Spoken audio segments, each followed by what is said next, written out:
But anyway, welcome to Dead Space's menu. So I like that the game starts with you get to choose everything. So in a fashion normally opposing what we normally do, we're going to start on normal. Now, the reason this is only a plasma cutter only run is because there are 10 achievements that are hidden that we don't know what they are. I'm guessing they're tied to DLC, to side quests, but I don't know. And the reason I'm doing a plasma cutter only is because one of the secret achievements for the original game was to play the game with just a plasma cutter. Now, one of the things I know about this game, compared to the original, is guns aren't bought, they are found. So we will be finding more guns as we play through. Another thing that is different from the original, in the story, the key features of the franchise is included in this game instead of breadcrumbs that is explained in later titles. So there will be more of that. Sorry, just making sure.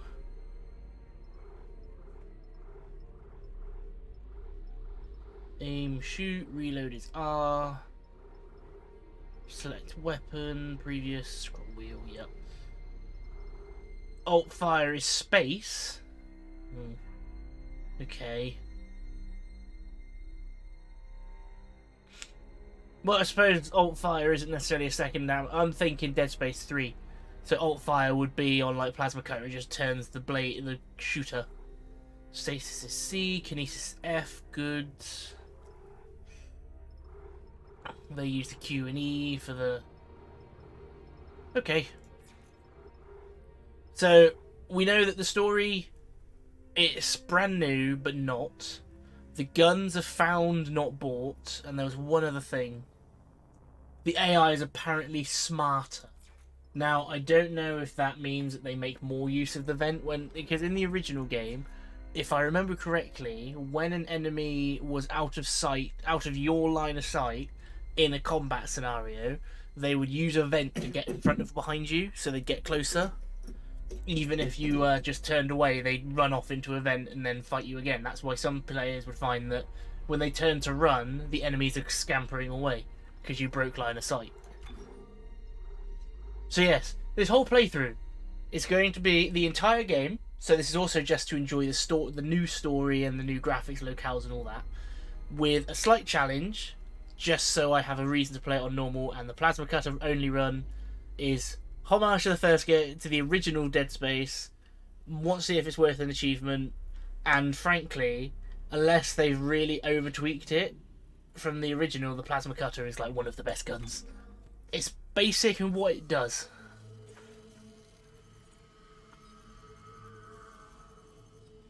I have also seen a screenshot of Isaac. I'm not going to say I hate it, but I wasn't expecting that, because I only remember him from Dead Space 1 to 3. I wish I could talk to you. Holy shit! I'm sorry. I'm sorry about everything. I remember what she looked like in the original. It's all falling apart here. I can't believe what's happening. Strange. Such a little thing. That's her? Nicole? Yeah. First I've heard from her in weeks. They got the original voice actor for him. Guess you really miss her. Fishermer is not a job you turn down, but 6 months apart with only vid calls. It's rough. Easy to say the wrong thing. I don't blame you. I'd listen to my girlfriend over Hammond reciting security protocols. Forewarned is forearmed, Miss Davis. So you keep saying. Here we go. Nice clean re-entry. Aegis 7.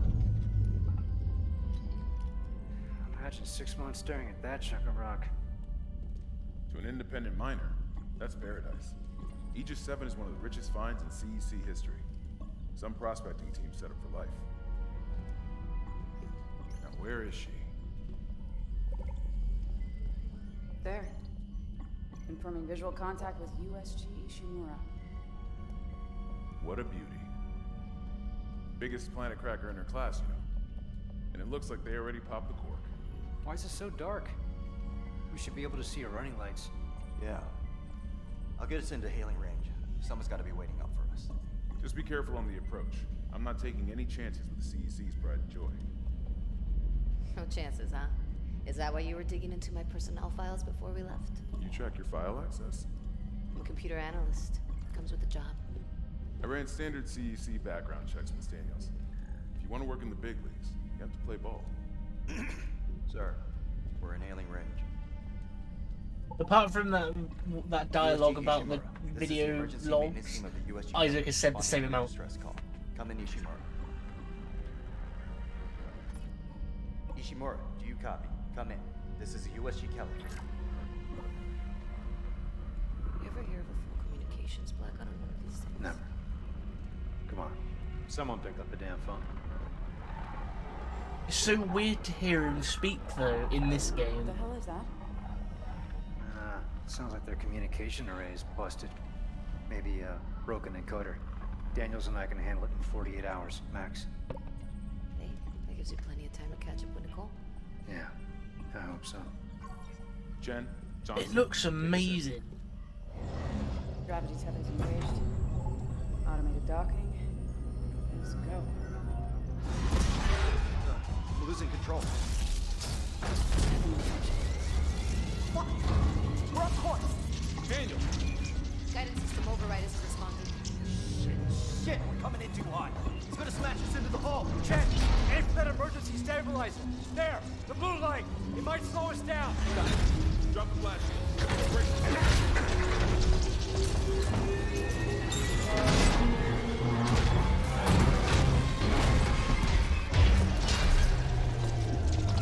That's also something. In the original Dead Space, Isaac was purely a man of the job.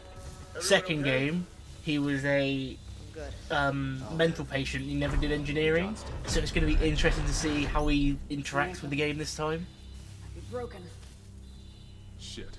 But better than a broken. Holy shit, this rig looks good. Good call on the stabilizer, Isaac. Gotta always read the manual. What the fuck's going on with flight control? That guidance system's a death trap. Better add it to your repair list. Jen, what's our damage? Comps are down. We lost a port booster. Got a fire in one of the He looks so stabilizers and different to me. Singularity core's a mess. Could be worse, but not by much. I mean, it's not a bad change by any means. Stay with the Kelly. We'll send a medic. Everyone else, with me. This looks amazing.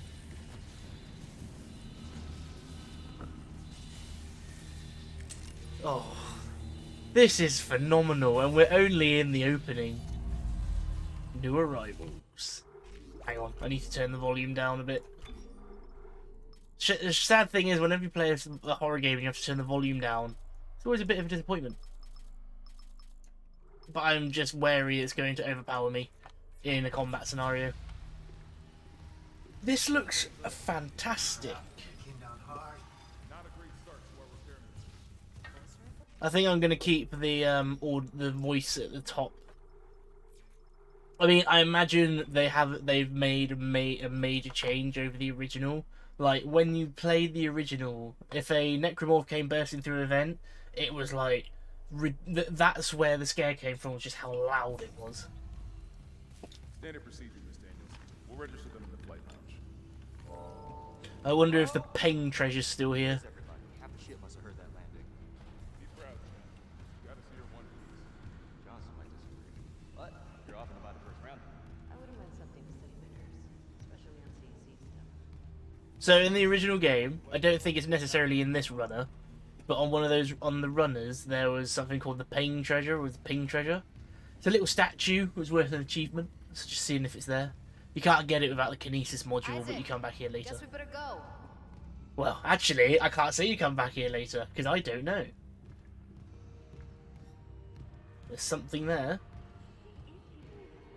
Is that a ruby circuit board? At least we didn't take out the sign. I can't get over how good the rig looks in this. It looks phenomenal. May as well get signed in.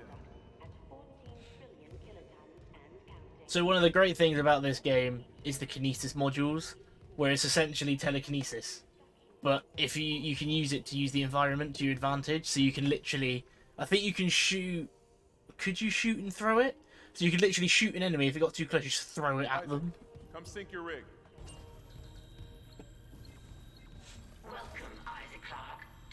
Like for as far as survival horror games went, this game's bloody Rig synced. combat was really good. And stasis modules from acting chief engineer Jacob Temple.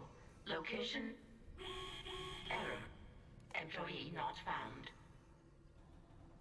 I can't reach security. Same for the chief engineer. What is wrong with their comms?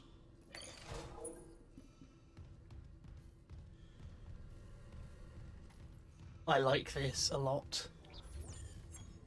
Alright, so tabs inventory. Okay, so you gotta use the keys, the arrow keys.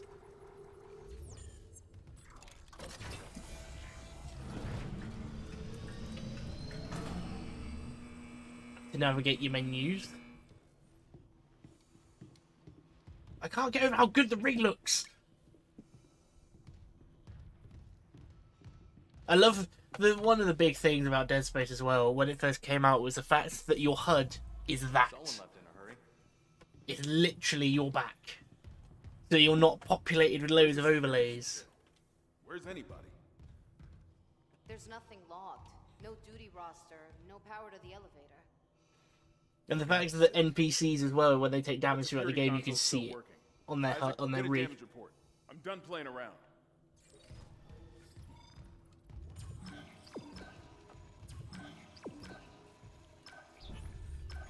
Keep pressing tab. Why am I pressing tab? Oh, okay. I was told about the juttering. This is why I put it on the SDD.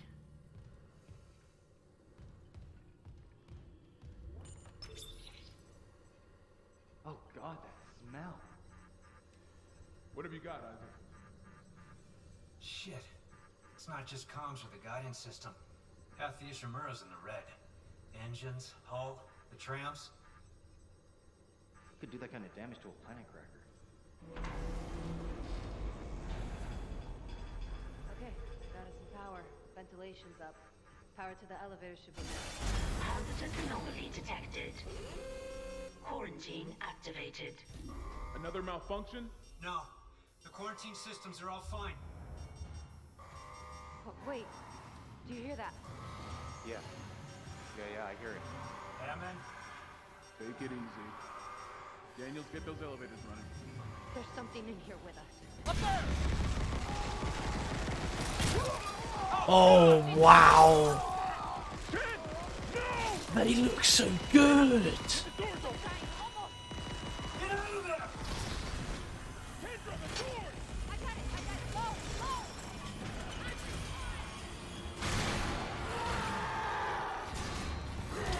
Oh, it's more than just the one. I'm sorry, I know this is meant to be scary, but I knew this bit happens and I'm more impressed by the fact of how good the necromorphs look.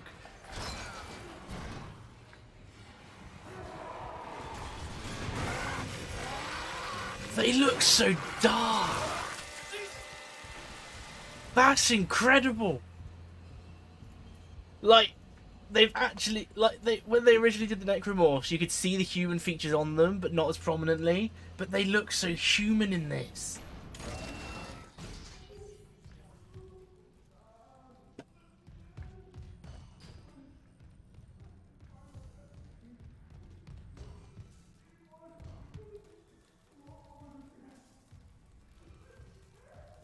Power node.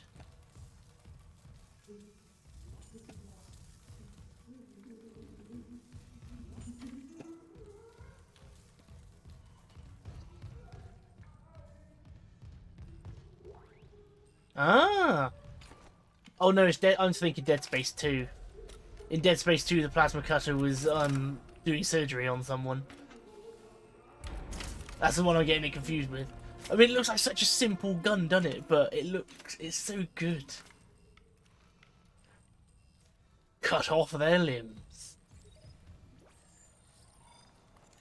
Aim, fire, rotate projectiles. and reload. So, the whole point, if you're new to Dead Space, the reason the plasma cutter I personally think is one of the best guns in the game is this is literally it. Shooting legs, shooting arms. Shooting legs, shooting arms. There's nothing else to it.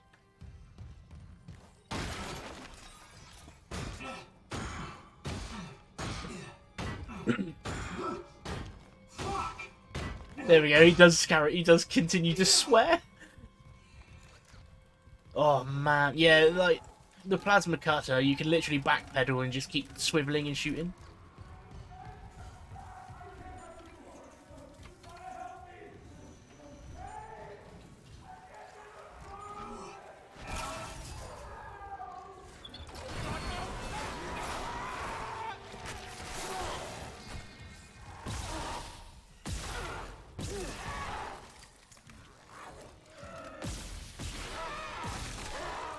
There's a little trick when you're killing the necromorphs.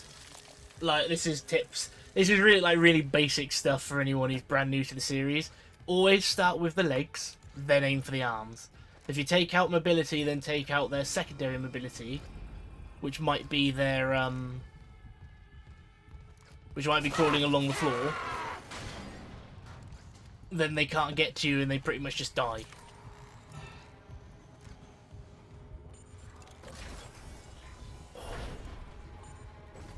Security request retrieved. It didn't die. We shot that fucker right between the eyes and it didn't die. Smith had to shoot its fucking arms and legs off. For God's sake, send help! This just is as good as I remember it.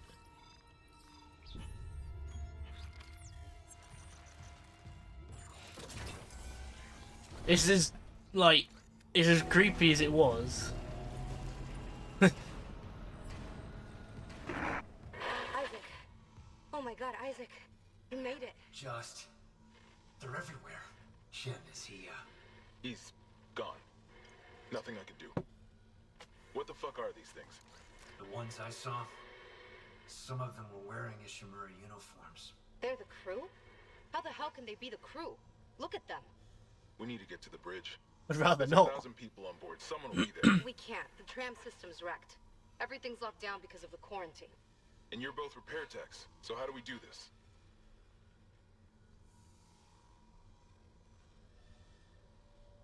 There's a broken tram car blocking the tunnel. It's gridlocked the system. And the data board's burned out. I can't lift the lockdown or call the tram until we get a spare from the maintenance bay. But it's all on Isaac's side of the quarantine. I'll handle it. Just make sure there's power to the repair systems. And Isaac, Yeah? I'm sure Nicole's okay. She's a doctor, right? She'll do the smart thing. Yeah. Yeah, she always does. Find somewhere safe. I'll be back soon. So, I have a long-running plan for this game. I'm doing one playthrough, which is just plasma cutter only, normal mode, enjoy the story. Playthrough 2 is NG+, where I use all the weapons because there's something to do with an NG+ in this game. Playthrough 3 will be the impossible difficulty, which is what used to be hardcore mode. And this game's impossible difficulty is set to hard mode, which difficulty up, so enemies do more damage, Isaac does less ammo, things like that. But the real kicker is there is a single save. Speaking of, actually, I want to play this classic, and I want to turn off autosave, if it's possible to.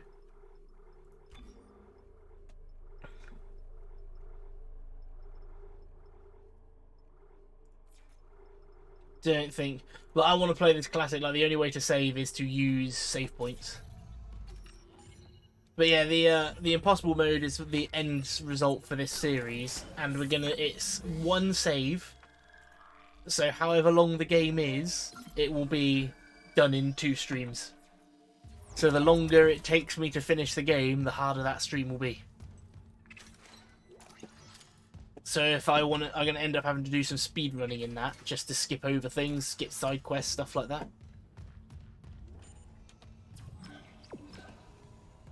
Like, they've also added side quests into this game compared to the original. Hi, Pod. How you doing? Oh, trails everywhere. Welcome to Dead Space. Cut off limbs to kill enemies quickly, dismember enemies to slow them down.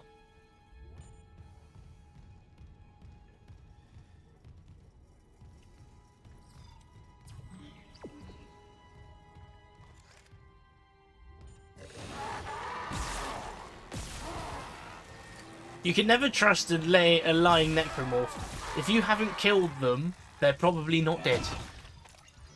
I don't know if anyone wanted to pay attention to that limb then, but I shot it in the arm, it tore the skin off and left the bone.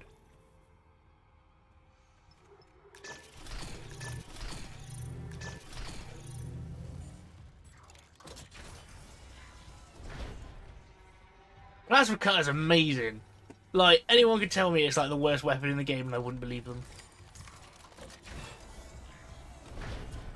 Isaac, don't bother shooting those fuckers in the head. Doesn't even slow them down. Okay. The only way is hacking them apart. Those arms, legs. Does that even kill them? Or do they just stop moving?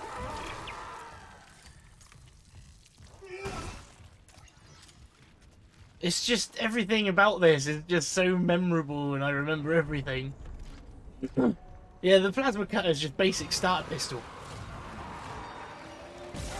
Oh my god, they start running already?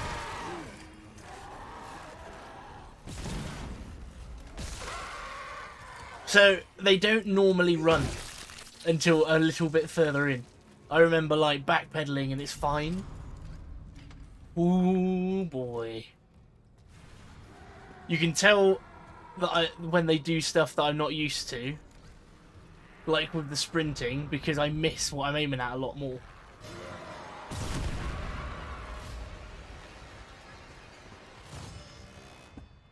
Is there a quick turn in this game?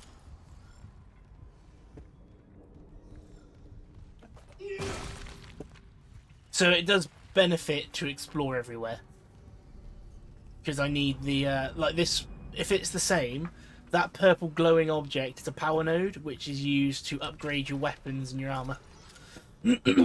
Also, running only plasma pistol means I end up with a lot more power nodes. But I can't get over how good this looks. And it's like, it's so much more obvious that they are the crew. Because they've actually got very obvious difference in their clothing.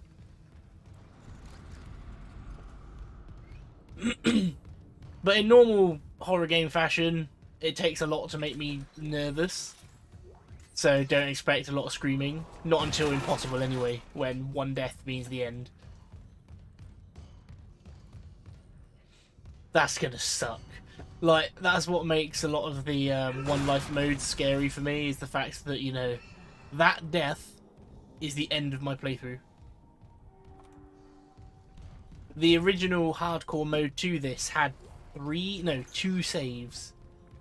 So you had your first save, which was the one allocated save, and then your second save was, because in the original Dead Space it was a 2-disc game, so the strategy was, when you did it, was to save your first save until the disc swap.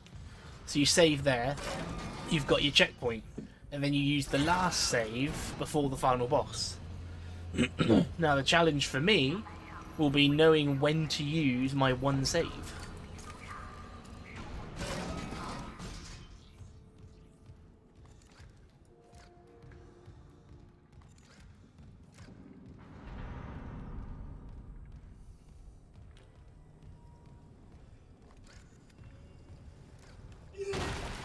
You know, I don't actually know what the vents look like in this, like properly. They were just a grated panel. I think that's the vent. Ooh. I don't get scared easily in survival horrors, he says. Gets jumped by a necromorph and punches it. Ammo conservation, it matters. Thought I saw something moving in the back then. Always get my plasma cutter ready for shooting them in the leg.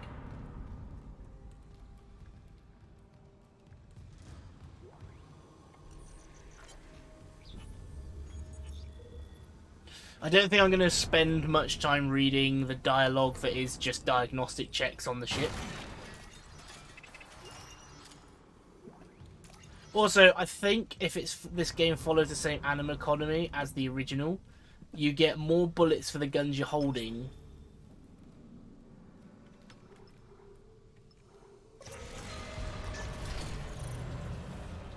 Oh, that's not cool.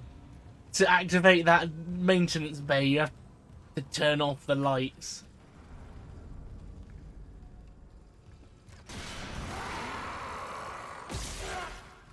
Is that armor on them?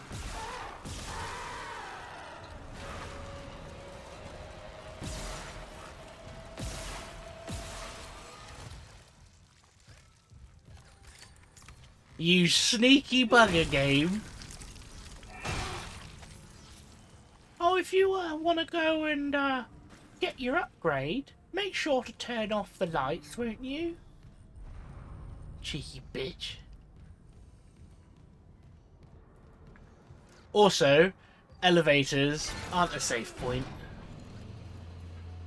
Just because you're in an enclosed space doesn't stop them from getting in. Notice the hole in the top of the elevator.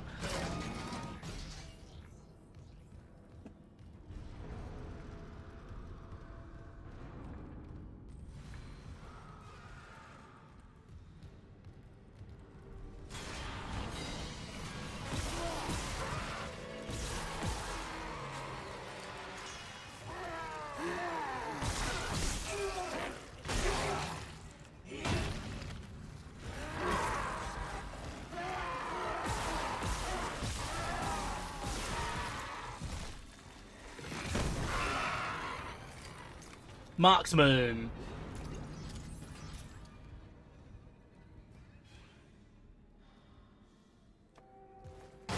Sorry, knowing what I know about this franchise, I was curious about the lighting.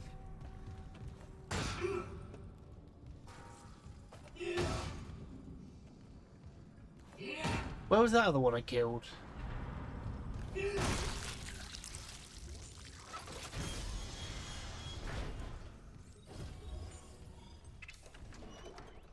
Power node? Text log. Keeping this sort of rig link in case Benson's listening in. You in for poker tonight, or are you going to let Caitlin keep walking around with your credits?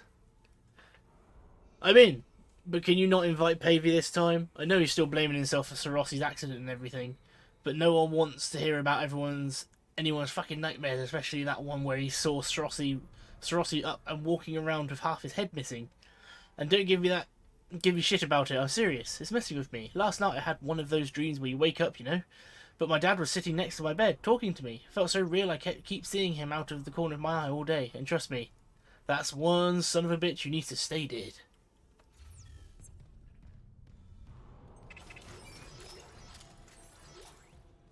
Data board. Isaac, we can't stay here much longer. Hearing a lot of movement. I'm halfway done. Found a data board. Just gotta move the tram. Okay, Daniels, watch that door. So does that mean data boards are used instead of power nodes to open doors? Oh yeah. This isn't a safe space either. Upgrade weapons are a rig using the bench. Improve the selected weapons or rig's capabilities by inserting power nodes into their upgrade graph. To gain access to unique upgrades and expand this weapon's upgrade graph, bring upgrade parts to the bench. Ooh, that's new. And you can reset. Yeah, because when you played this originally, you'd instantly go straight for the special upgrade. Because each weapon has like a special upgrade. I think Plasma Cutter's just this really like intense damage boost. So what does the suit look like? Oh.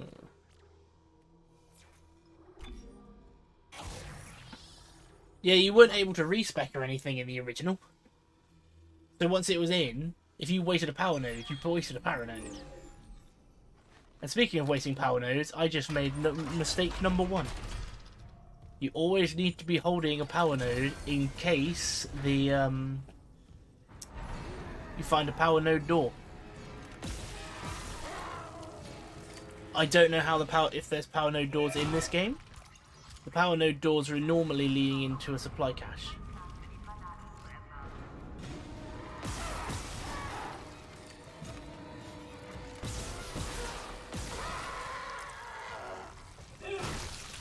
So like you'd spend a power node to open a power node door, and then in that power node door you'd get a power node most of the time.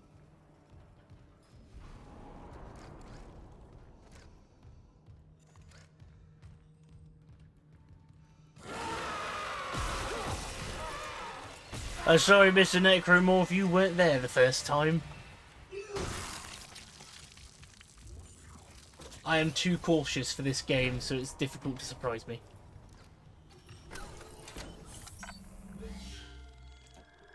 But notice how I've already saved twice.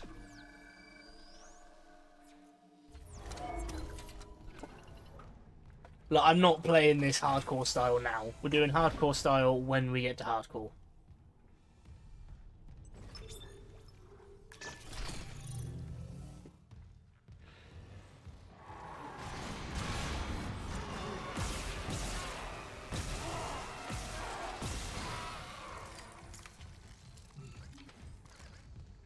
Yeah, I made a terrible mistake with my resource management already, and I spent a power node when I shouldn't have. Ooh.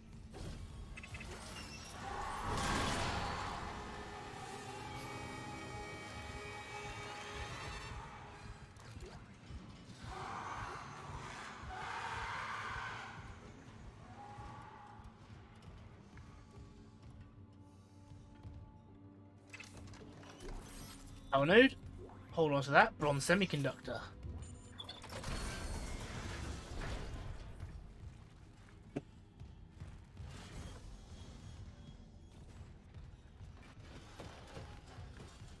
Why did that vent burst open? There's a necromorph somewhere.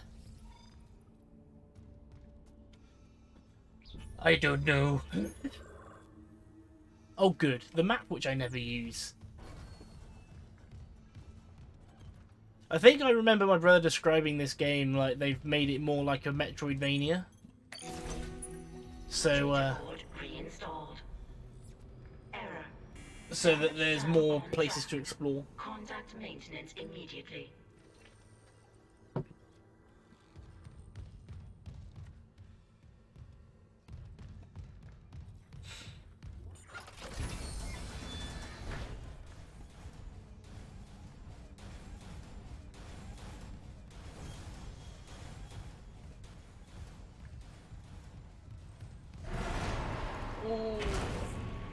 I hate this because I remember all of this and it looks so much worse.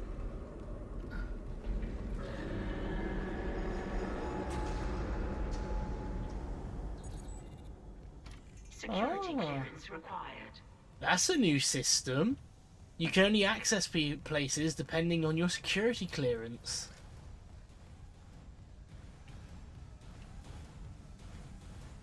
One of the big beasties is up and about. Stasis! Exactly what you'd expect.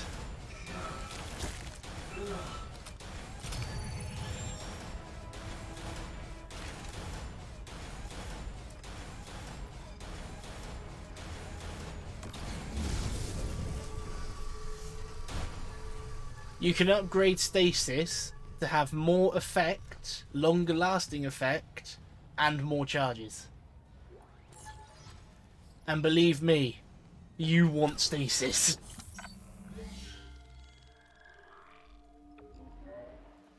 When it gets a bit tough and things get a bit tense, you can chuck a stasis in and run.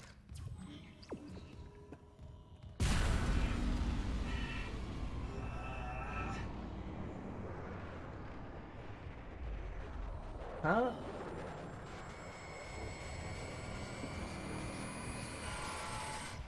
Oh, that's going to be really exciting. I'm not going to say anything, because, you know, first-time players don't need everything spoiled. But for me, that's going to be really interesting.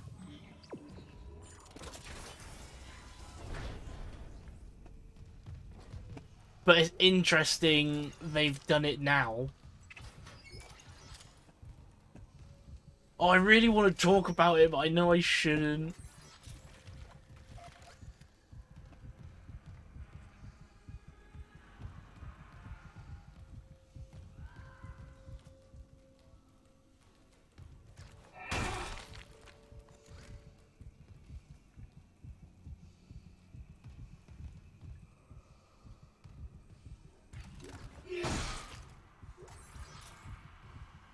Is that Isaac's heartbeat I can hear?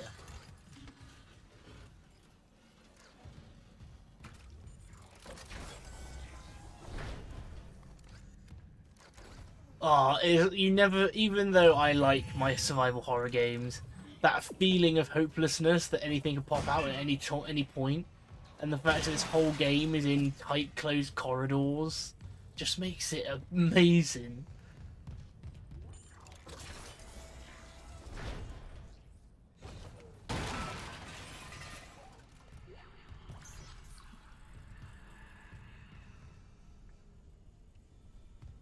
I'm sorry, I love this franchise and all these little effects that are from the other game, the latest in the game, that they just...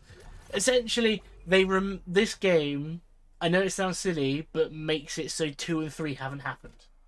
So everything is standalone, and this is like a brand new experience, and I'm really into it. Message retrieved.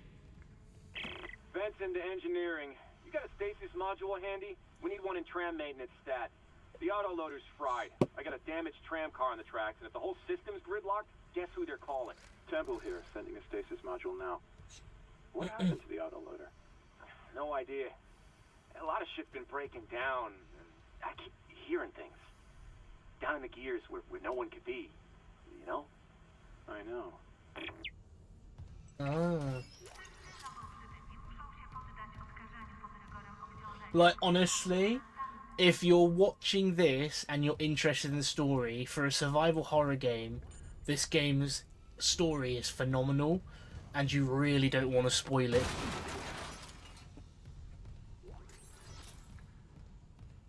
Like, a lot of survival horror games, I think, for me, before Evil Within, this was the last, like, really good survival horror game.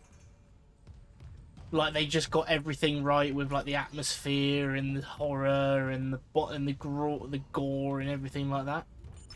Repair systems online. Loading system reinitialized. And, like, the story is amazing. Like, normally you make a sequel and you're like, it wasn't really needed, but when they made the sequels to these games, they were incredible. Auto malfunction. Please contact a repair technician.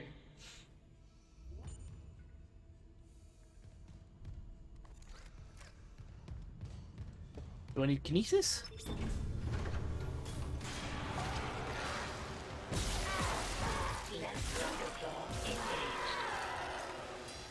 I just can't get over how good that is. Like, I shot him in the arm and it was just exposed the bone and the muscle.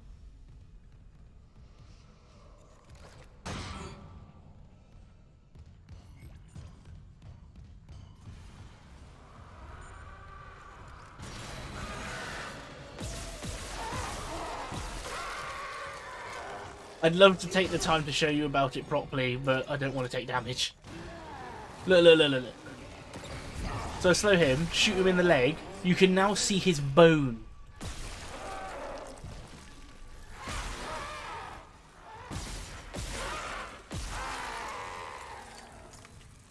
It's amazing.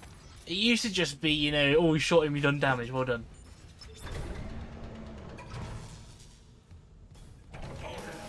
Right loader claw disengaged. Right loader claw engaged. Replacing damaged tram car. Please stand by. The stasis in this is such a good puzzle mechanic.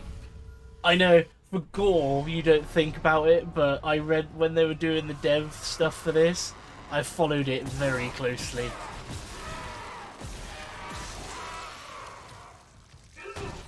So, like, one thing with this game, we know that shooting enemies eventually kills them. In this game, it encourages you to shoot the limbs because it kills them. It kills them. I could kill them just by shooting them repeatedly. But shooting them in the limbs does more damage.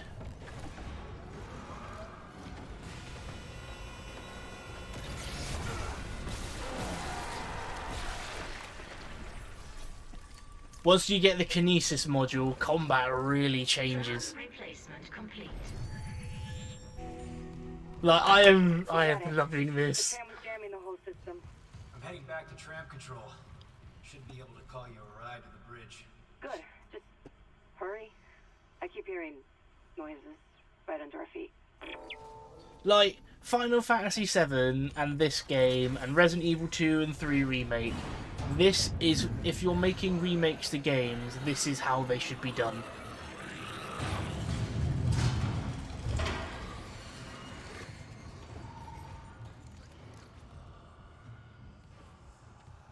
Like, we don't need just an up-res, we need just an overhaul, right? It needs to be good, but keeps what was good about it.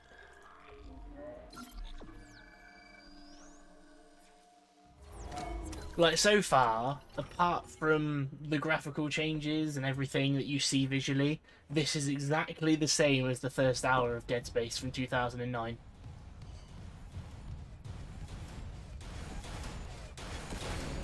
Ooh!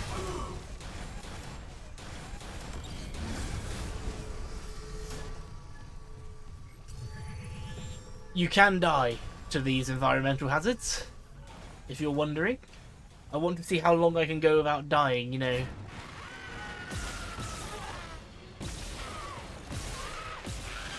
Whoa! That's new! So, little bit of coverage here. That spitting attack, right? First game has one projectile-based enemy. That is an attack that was only featured in the second game.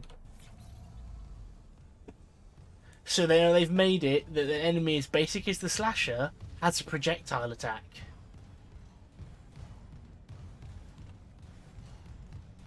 This has taken it to a whole new level.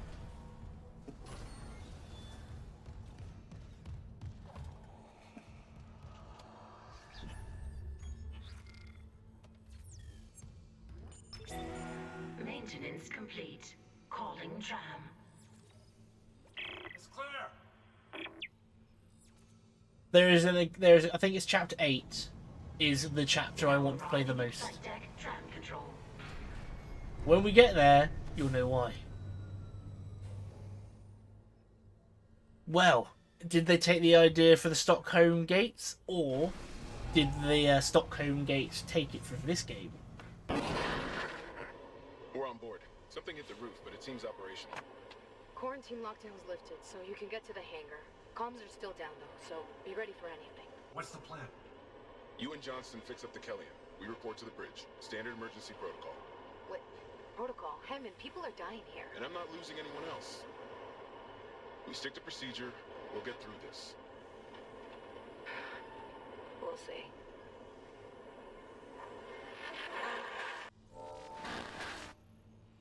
Return to the Kellyan.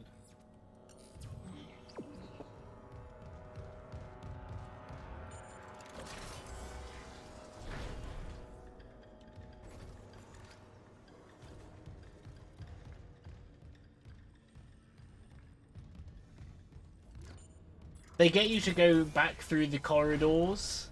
So, this was another thing. They get you to go back through corridors in this game, and, you know, your normal instinct... You can still hear the game's, like, ambient sounds, and even in the save menu. They get you to return through corridors.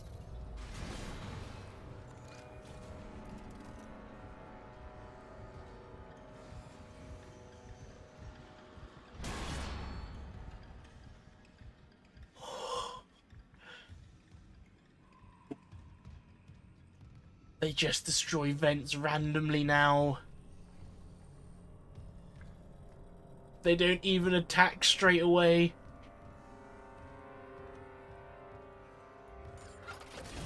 That's amazing. I was going to say that's dirty, but that's brilliant.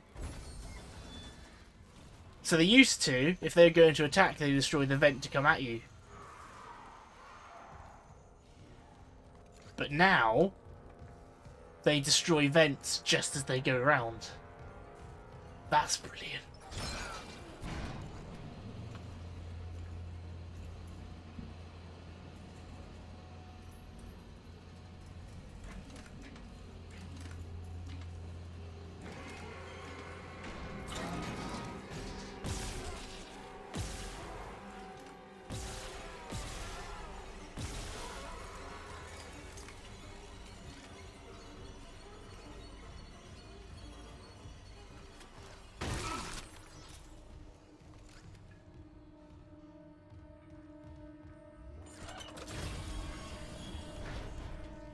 I don't even know if the supply rooms are safe anymore. Like, these are sort of your safe rooms, or at least they used to be. You pop into one of these, you get some free stuff, you get some ammo, and then you leave and carry on.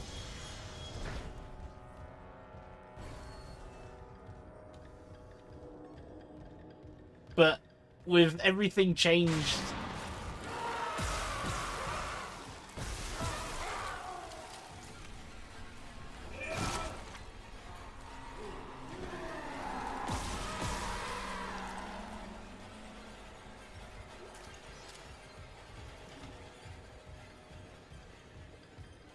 With everything being a little bit more dynamic now, I can't even say I'm safe in what you'd assume to be the safe. So I need to watch out for the orange, or yellow, sorry, yellow sacked enemies as they spit. I can't get over that. The slasher can now shoot projectiles. We made it to the bridge. There's no survivors. Daniels is trying to get into the command computer.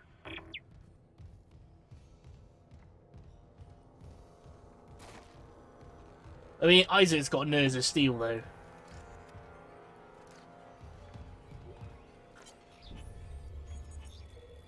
This article is sponsored by CEC's print and publishing division and may not represent the views of the Amazing Universe magazine.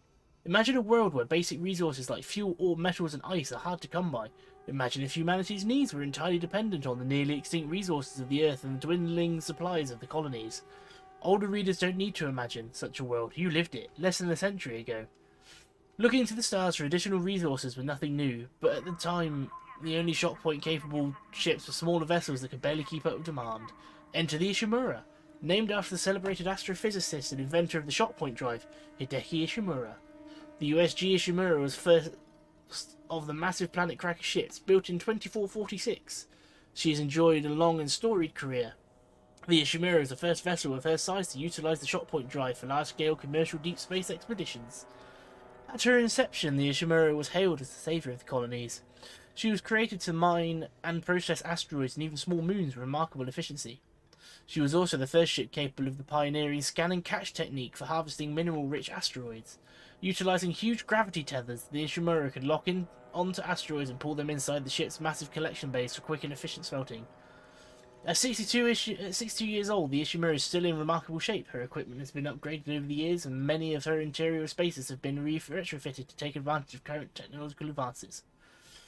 Despite so many long years of service, she remains the pride of the CEC fleet and is still the company's largest planet cracker. Whenever a vital deep space mining project requires skill, experience, and dedication, the Ishimura is ready to answer the call. It is ships like the Ishimura and the dedication of the men and women who crew her that built the Concordance Extraction Corporation into the trusted, dependable resource provider it is today. I love that they've got so many save points in this. Feeling a bit tense? Have a save. I'm not going to lie. I'm a little bit more tense than I would normally be at this point.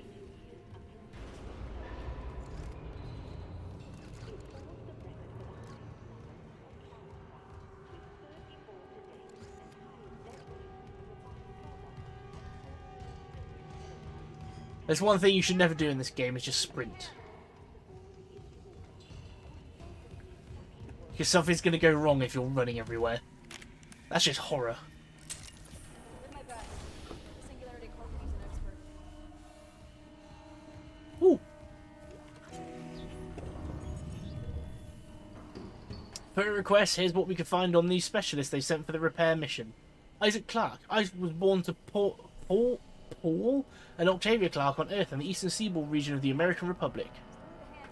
Paul Clarke was an award-winning ship architect employed by the Galactic Union Merchant Marine Corps. His records show extended time off-world away from his family. When Isaac was born, Paul was given a temporary reassignment to an Earth-based UMMC ship production facility. During the 4-year tour, Paul and Octavia raised Isaac together. When the tour was over, Paul shipped off for an extended off-world tour.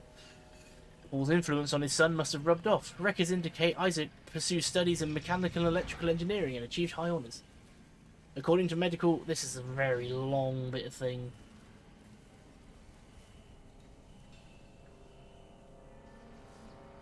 I'm not going to read all of it. It's a nice backstory, but we'll be here for most of the stream just reading text logs.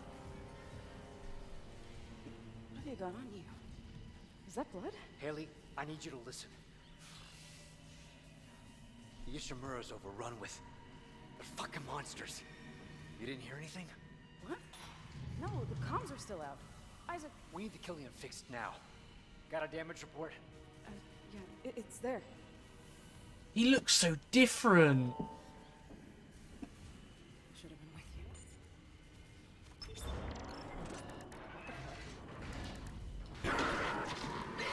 Oh god. The Singularity Core. Singularity Core overload. Evacuate the moving to minimum safety. Go! Little bastard crawlers.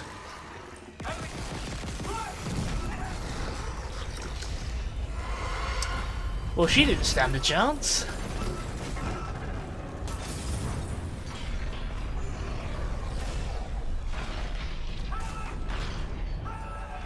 She is very dead.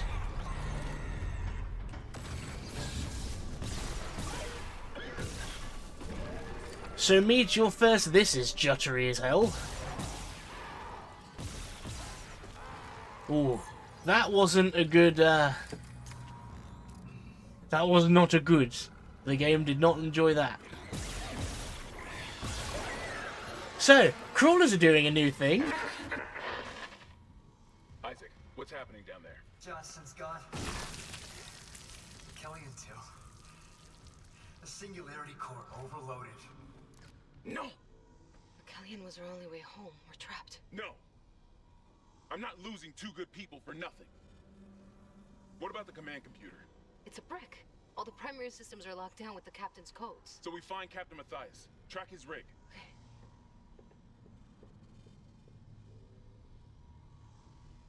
Okay, here. Captain Benjamin Matthias. Location medical. Status deceased? Even the captain? God. Isaac, you're closer to medical. You can double back and cut through maintenance.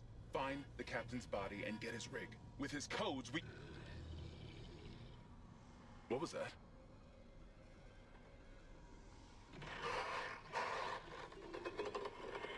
Chen? Okay, Hammond, run!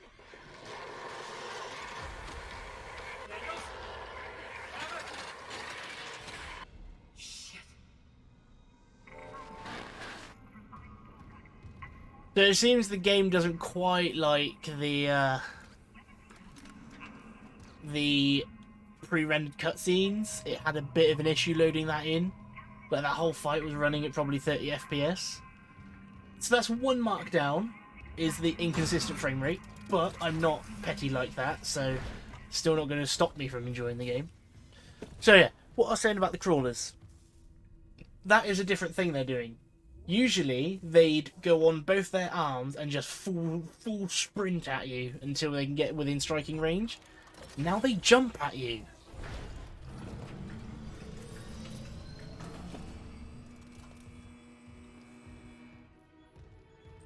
Like, I'm not playing games with them, but I'm not used to that. But one other thing they can do is, because they climb, the floor is not their only means of travel. These enemy types are so good. They've definitely learned from their other games. Oh, I think I need a loo. Thank you for washing your hands.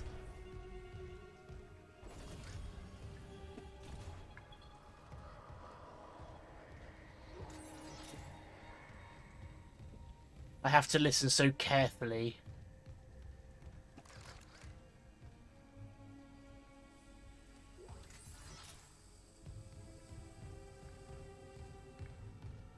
Because I'm listening out for a second set of footsteps.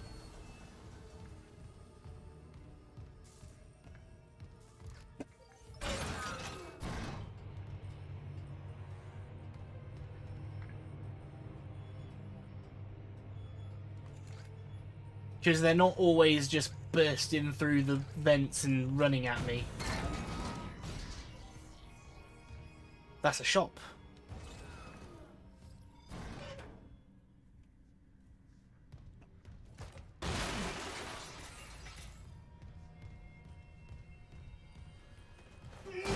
Just making sure. You know, don't want them getting up later. They need to stay the way they are.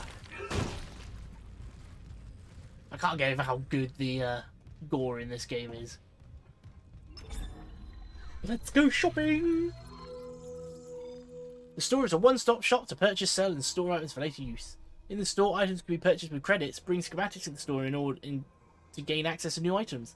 From the inventory, sell currently held items or place them in storage. When the inventory is full, place items in storage to retrieve or sell later. The storage system can be accessed via any store. Bonus content is available. Check your storage to access or equip it. The infested suit. The lone survivor suit.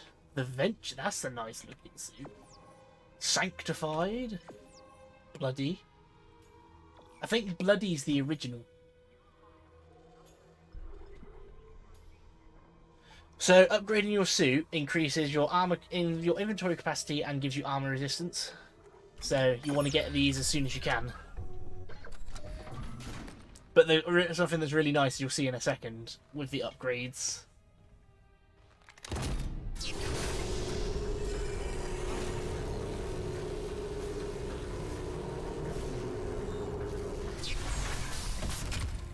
As you upgrade your armor, it puts plating on you. So on his right shoulder now he's got a bit of plating.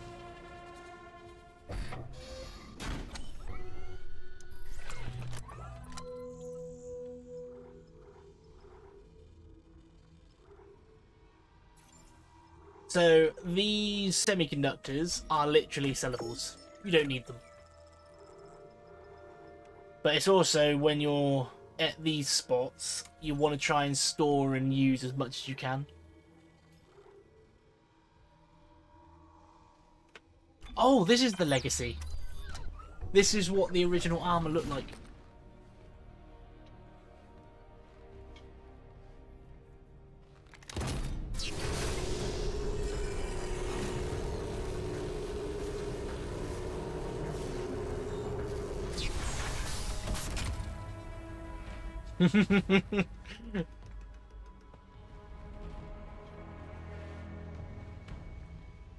I kind of want to use one of these skins for the armor, but I want to keep classic.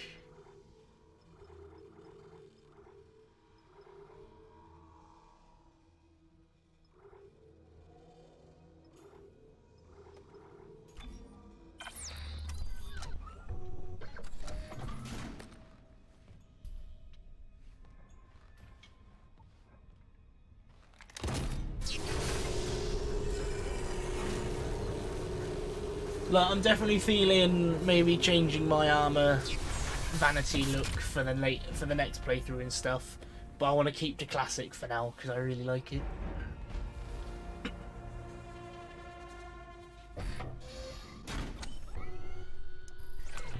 Right, let's store some ammo. So how much do I have? I have 100 bullets. So I think I'm going to always hold on to at least 50.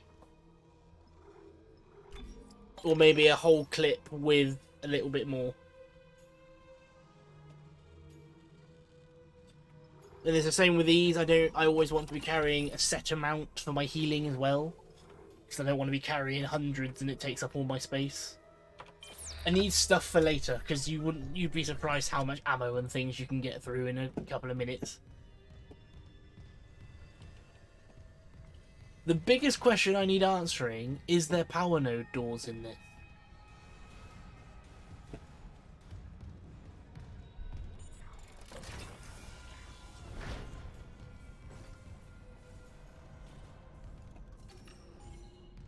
I don't want to go spending all my nodes and then needing some later. Let's get an HP upgrade. Status energy.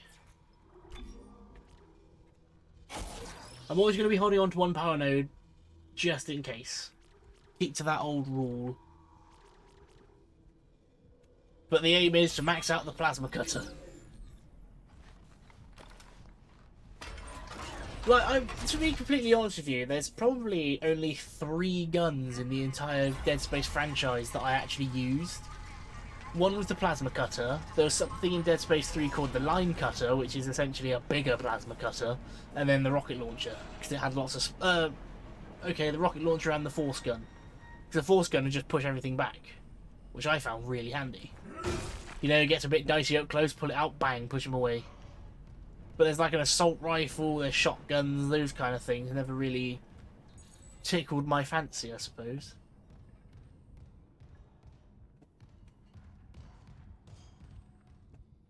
Just because they were ammo. I always felt like the plasma cutter did more. Completed chapter 1 on any difficulty. Is this kinesis? Yes, it is!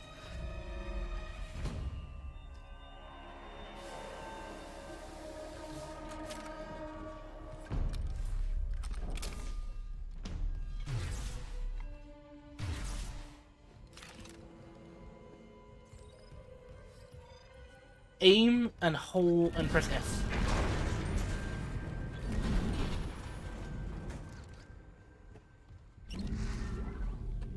So kinesis is exactly what you'd expect.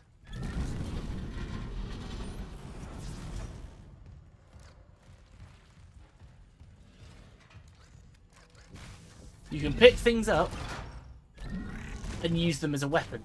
Heavier things can't be moved unless they've got the little magnet symbol on like this. But you can increase the force and the power. So then you can start launching limbs. I think, like, I know this is a bit spoilery, but at top level kinesis you can actually launch limbs that are still attached. You can pull them off. Ooh. The kinesis is so much more responsive in this game as well.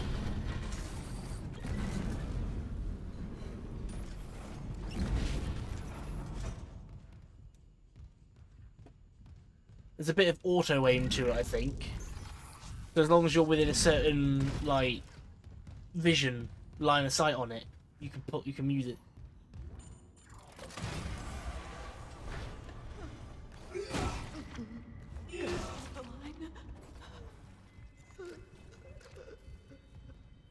They all came back. Now, before we continue on, I will warn you, there is a lot of suicide in this game. It was in the original, and I imagine they haven't skimped out on it now. Pulse rifle! See, you have to buy this.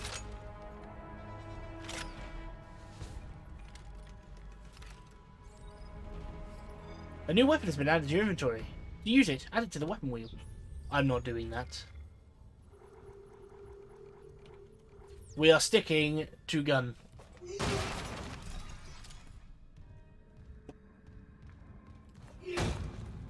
Yeah, it's a bit of a shame, but it's one of those things that really adds to the gravity of this game. Like, I know which scenes it is, but I just think if I was to cover him up, it sort of takes away the impact of it. What do you think? Like, honestly, do you think it's worth covering it up?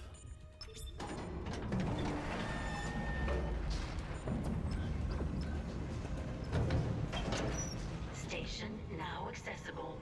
Thank you for your patience. Oh, that's interesting. So you can open fast travel as you go. I think the only thing that Twitch has a problem with is if you show, like, nudity, and it can be avoided. You know, like the witches' sex scenes and things like that.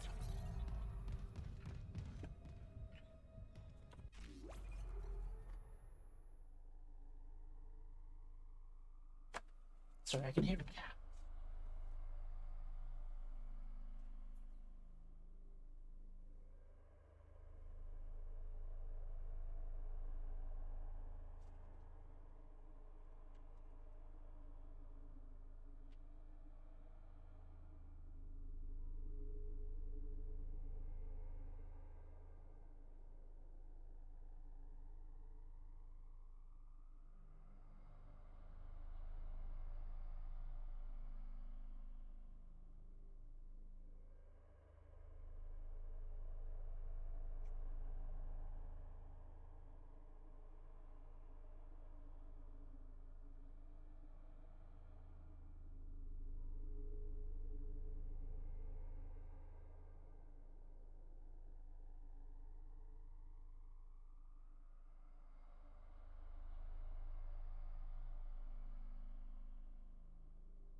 Tell you what, it's hard work sometimes.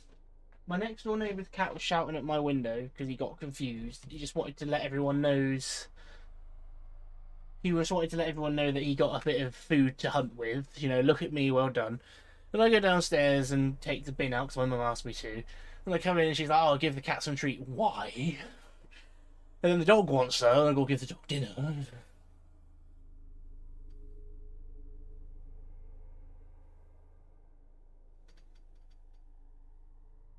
As long as we don't make much jokes around much, any at all. Suicide's not a funny, not a bloody point of comedy, man. Like, I know it's my personality is to make jokes like that, but there are some lines that even I don't cross. Like, this is one of those games that's difficult to make jokes while playing because the whole topic is quite intense.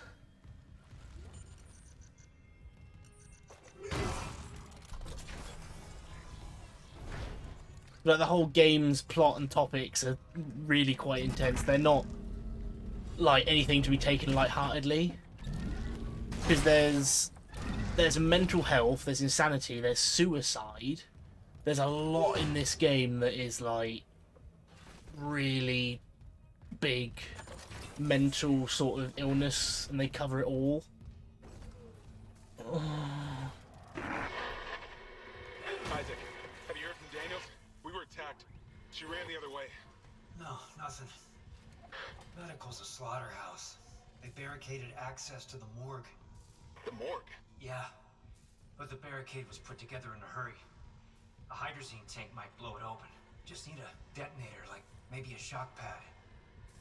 Nicole could be through there if... Isaac, the one who attacked us. I swear to God it was Chen. But I saw him die. If they barricaded the morgue, maybe it was to keep something in.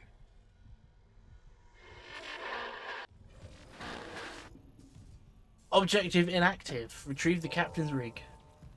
Destroy the barricade.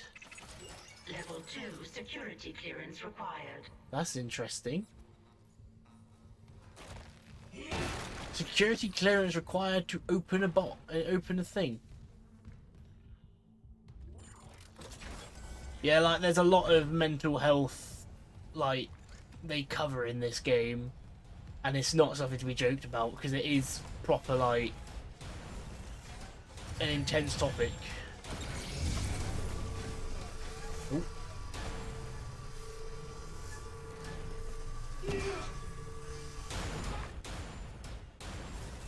I mean, you just walk around and you're kicking bodies like they're nothing. Even that's not like an ideal way to play this.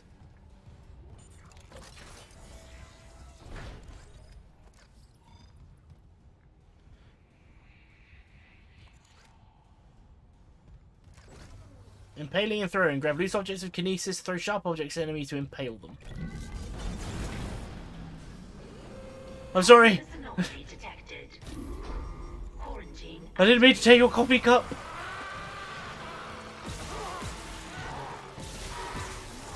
So it's this point we can start shooting off arms and using them as weapons.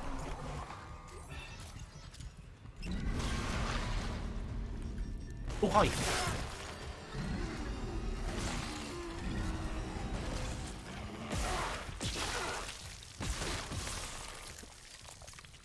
It's not very effective at the moment because the kinesis module gets better.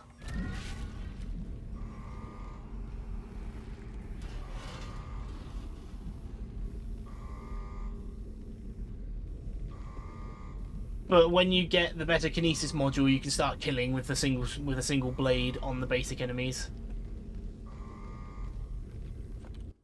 These bloody cats started to swear. Come on then. You didn't need to leave the room, did you? Silly girl. But yeah, using kinesis module with the sharp objects is one of the best ways to conserve your ammo. Especially when you start picking up explosives.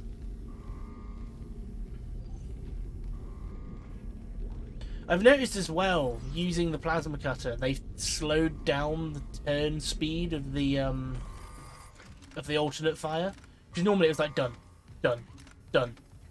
But now there's like a second delay, which isn't necessarily a bad thing. Because like in quite intense fights, you can just keep swapping and changing like it's nothing.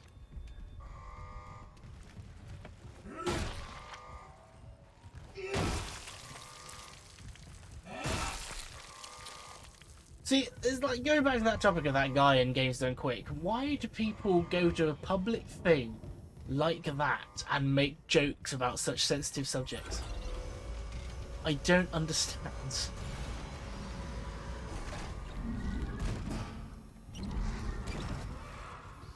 Didn't mean to throw that.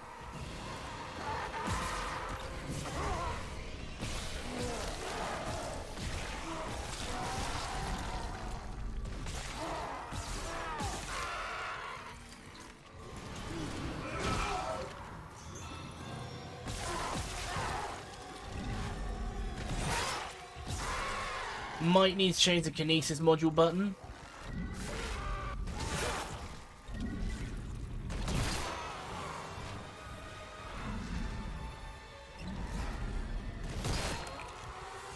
Hey, got an achievement for impaling a guy. Because the problem is, I'm healing if I'm not picking up something. Like on one of those grabs I just tried, because I missed the grab with kinesis, it just healed me instead, which is going to be a huge waste of healing items later on. This is a tissue sample. Here you go. Whole torso is not what they wanted. Nicole? It's me.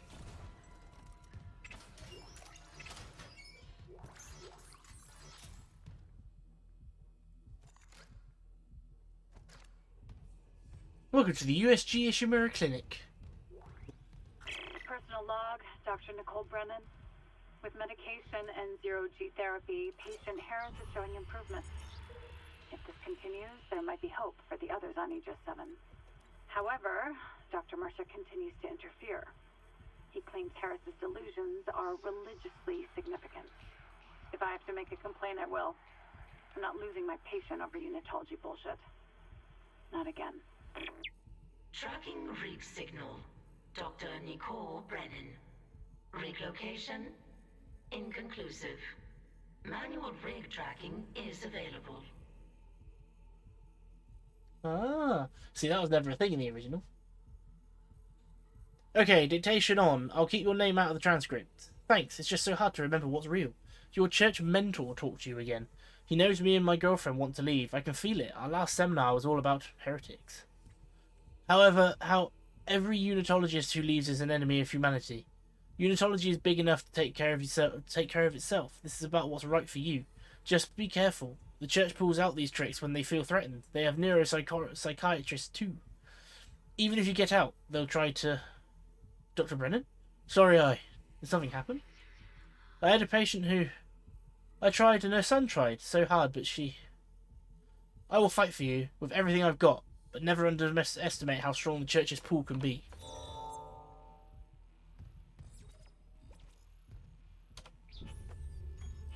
I got a side quest.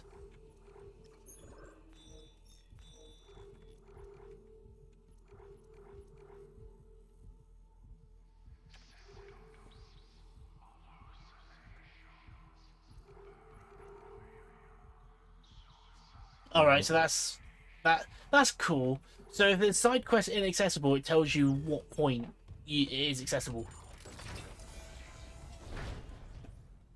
So I'm not just guessing like, oh, but how do I get to it, you know? But that wasn't in the original game. The whole point of the original game was Isaac was looking for Nicole. The vid logs from the colony are poor quality, but I've seen enough to confirm the discovery to Ben. The artifact appears to be a genuine marker. The first to be found since Unitology's founding. We must get on board at the first opportunity so I can begin a proper study. I can't even imagine the potential of such a find. The black marker offered revelations beyond our wildest dreams, and that was without the benefits of current analytical technology. This new marker, what secrets could it have? What wonders could it offer to humanity, to the Church of Unitology? Without Earthgov here to see it for them first. This marker could herald the dawn of a new age, and I'll do my part to see that age come to pass. Maybe this is fate. In the darkest time of my life, the Church and its teachings comforted me, saved me. And now I'm here in the right place at the right time to be a service to all humanity, to repay those blessings. Amelia, if only you could be here now.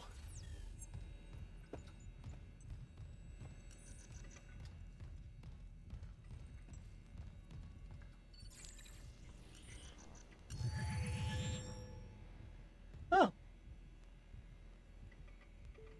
Ben, what in God's name is happening down there? Precisely that. God's work. How can you say that? These deaths at the colony, the paranoia, the hallucinations. You wanted a scientific analysis? Cause and effect? Well, it all began after they raised the marker. What are you so worried about? The marker is divine. We know this. Look, it'll be on board tomorrow. You can study it then. Put your mind at ease. At ease? People are dying. How can that be the transformation the teachings promise? We're witnessing a new beginning, Terrence. For Unitology, for humanity. Of course our faith is being tested. Everything is about to change. So, without spoiling anything, Unitology is a church cult, essentially, that believe that these markers are sort of like come from a god in a sense.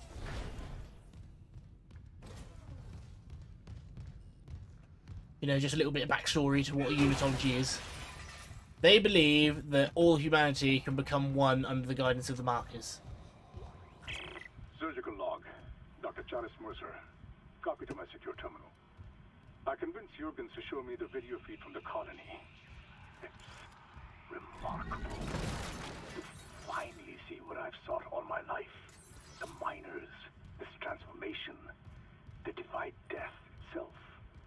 Kine is erring on the side of caution. His faith has been shaken by these necromorphs, as he calls them. How strange. When my own faith has been so richly rewarded. With or without Kine, I must study one of these creatures. Or the next best thing. Brennan's patient, for example. So, in the original Dead Space, they never actually referred to the necromorphs as necromorphs. They were just the monsters. That's a nice little nod. I think it wasn't until like well into the end of the game or until the actual next game that they actually called them a name.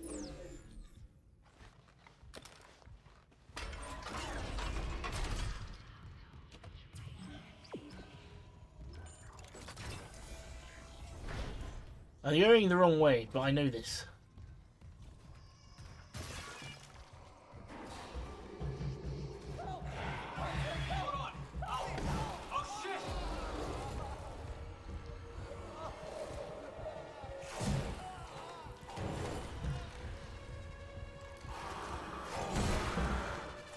They look absolutely horrifying.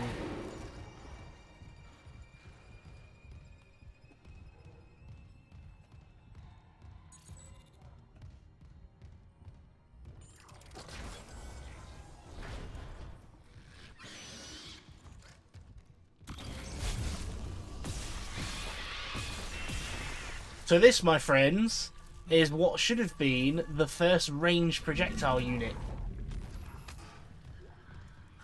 They are mutated babies. Yes, you heard me right.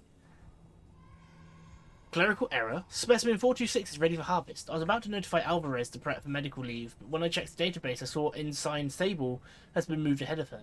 Is that right? Alvarez has been waiting on this list for only 3 months now. I thought arm transplants took priority over cornea.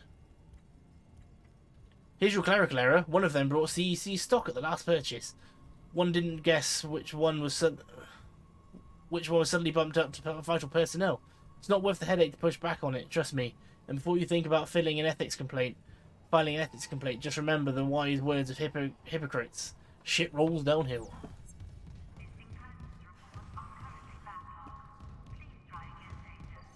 Yes, the babies are your first ranged unit.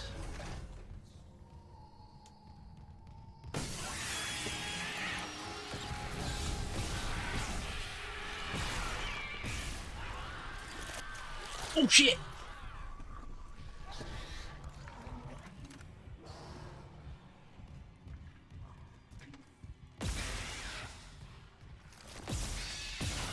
And they can crawl wherever they damn well please. Oh, that's so unsettling. I don't know if you can hear that. I'm turning this up.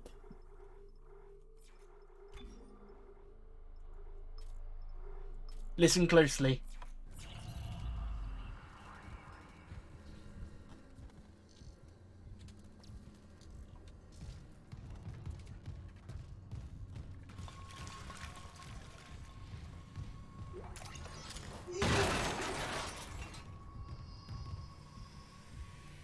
I don't know how well you can hear that on stream, but you can hear babies crying.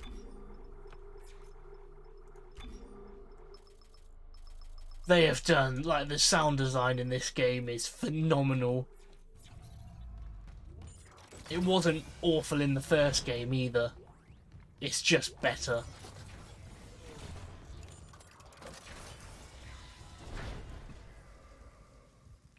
Someone's been shot to death.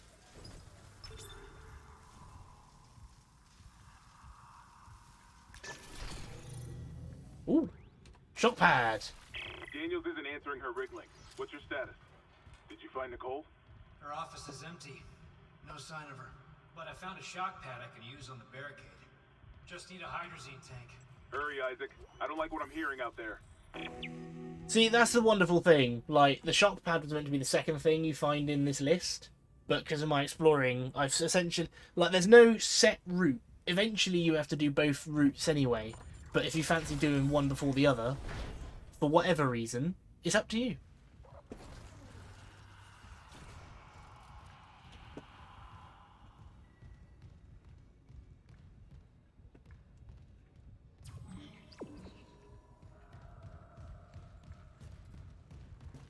Right, we're done here.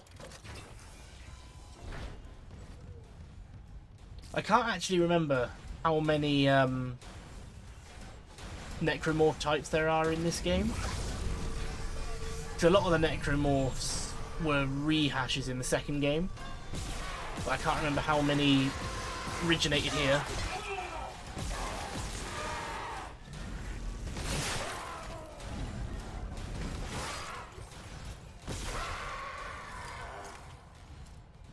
There's a bit of practice I need to get in, hence why I'm taking combat really slow.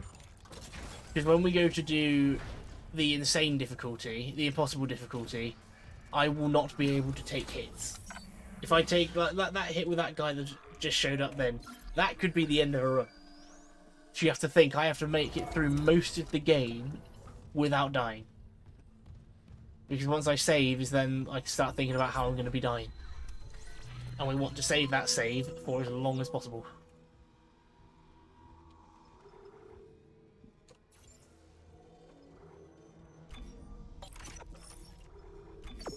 No, oh, didn't mean to sell it.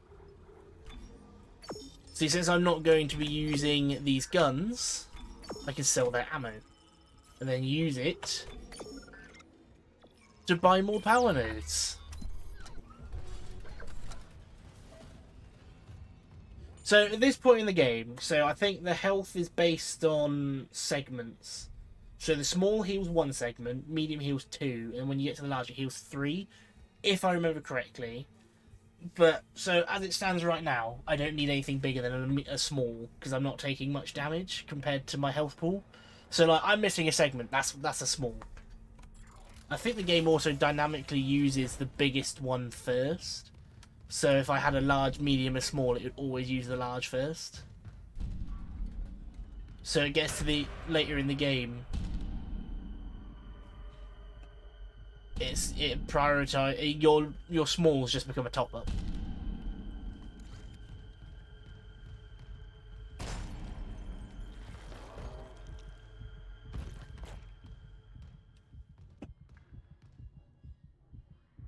Bloody hell. Smashed his head so hard that his skull actually became invisible.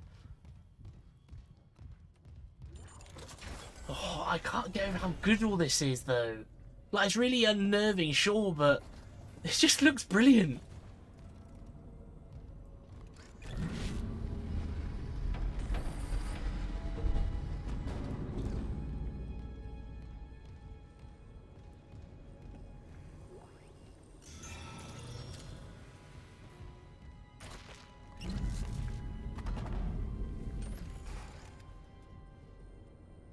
I was thinking about assigning my stasis module and everything to my mouse alternate buttons. I might do that.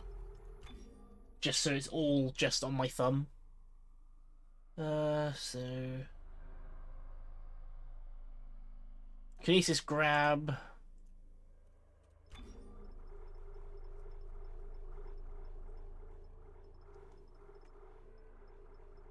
So stasis is... mouse button 2, kinesis is mouse button 1. Actually, no, I want that the other way around.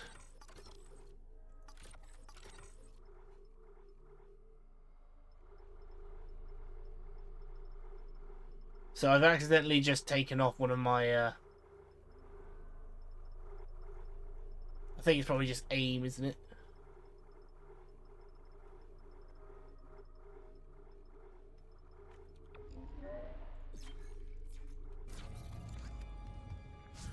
There you go. So instead of having to move my hand around on the keyboard now, just by pressing my top mouse button, I can pick up with kinesis. Which means that I can also just do that very quickly without having to move my hand around. Like, I want to change heal from F, but then it's probably for the best. Like stasis, fight starts, boom, do that, kinesis, shoot, all in one hand. I want to try and limit how much I have to move my hand around to get the shots off. So I can focus on just WASD to get the movement.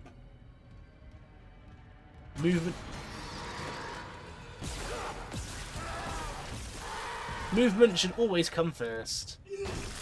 Especially in survival horror.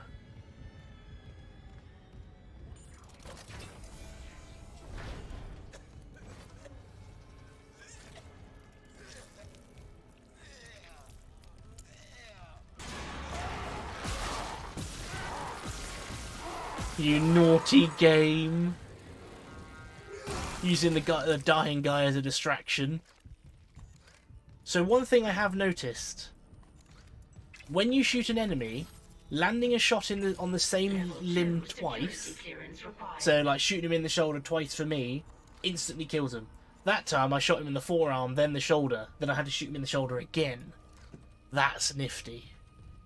So focusing fire on a limb does more damage.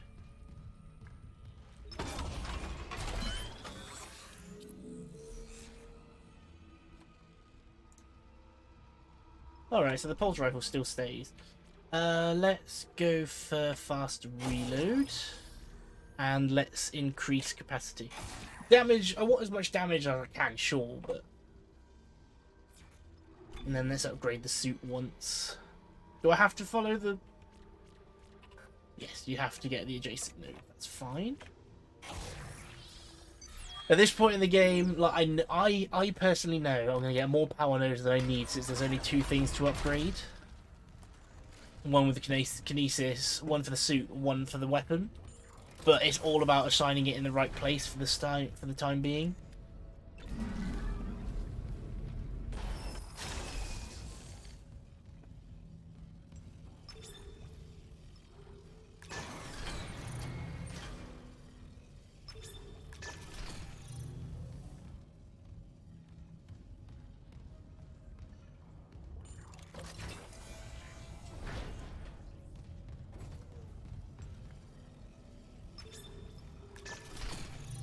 I think they've also taken out some of the mini games, you know.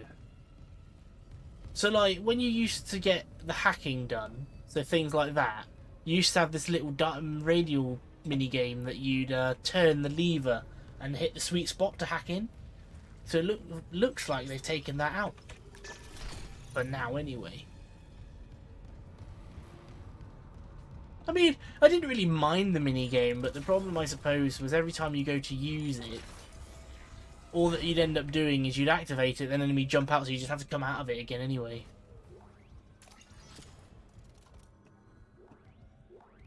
Patient log retrieved. Tests on patient Harris were inconclusive. Given the reports from the colony, he's lucky to have his faculties at all. Well, a divine experience would leave an impression on anyone's mind. Perhaps. But I saw nothing divine in all that blood. The suicides. This is a revelation, Terrence. We just need more insight to translate it. You think this insight can be found in Mr. Harris's psyche? I'm positive. And with Captain Matthias barring any visits to Aegis 7, this fellow may be our best chance. Harris is Dr. Brennan's patient. And your methods... Look, Mercer, things are complicated enough already. I can't sign off on this. You'll do what's best, of course, but how long can we afford to wait? Yeah, knowing what I know about this game, they've really just turned up the whole thing to 11.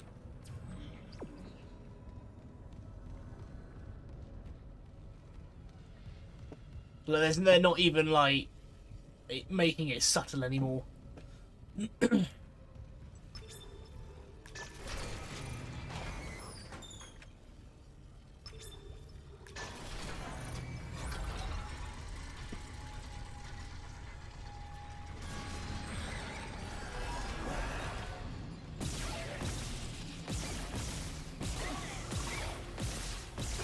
Jesus, he took a beating.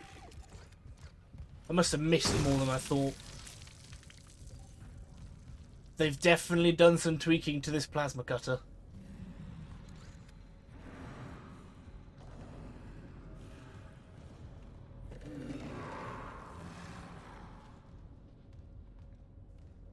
Just waiting in an ambush.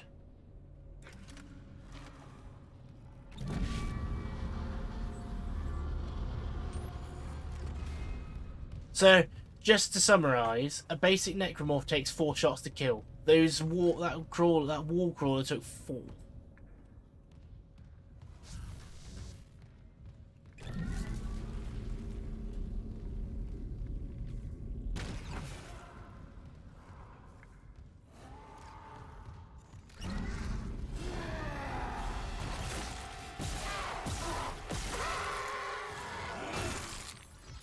Tell if I'm missing the decapitations or if they're actually taking more damage already. Also, what makes the plasma cutter really good for me is it's just your generic single shot weapon, which is what my favourite weapon type is. Ooh, there's a lot of jumping. I reckon this, for now, like as how this game is, it probably needs a couple of updates. But as it stands, it would probably benefit to every couple of hours just saving and quitting. But if that's the case, that means that trying to do this on Impossible is going to be very, very hard. So it'll just get worse. The diagnoses of stacking up as fast as I can file them. Sleep paralysis, hallucinations, nightmares, paranoia. I'm getting patients from all over the ship. No underlying cause is showing up in an environmental analysis, foodstuff or radiation levels. I admit, I'm at a loss. Mercer says he and Kine are working on a hypothesis, so in the meantime I'm treating the symptoms. I'm seeing more improvement with sensory deprivation treatments and our zero-G therapy pods. But the sheer number of patients we're managing bothers me. Those systems are old, and they need an overhaul with so many pods active. I worry what might happen if there's a serious power surge down there. Something else seems to help, but nothing else seems to help. I suppose the odds are low enough I'd rather take a small calculated risk than have dozens of miners and engineers impaired around heavy machinery. There's a lot of boxes requiring high security clearance.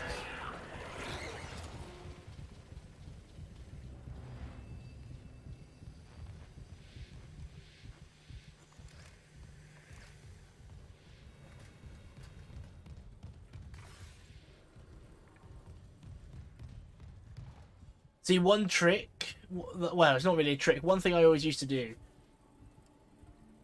is whenever I see these vents in the original, I'd always shoot them out so the loud noise didn't startle me. And then all it ended up doing was making it easier for them to ambush me because I didn't know they were there. This isn't an 8-bit remake. Hey, in Dead Space 3, there is if you finish the game on hardcore, you get an 8-bit remake. There's a it's more of a filter, but it looked really good.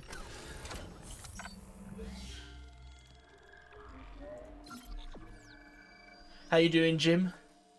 Welcome to the space that is dead. So far, we've only been jump scared twice. Security level 2. Does that mean that when I get higher security, I need to revisit old places for no other reason than just to get the thing? There's always ping. Entering vacuum. Entering zero gravity.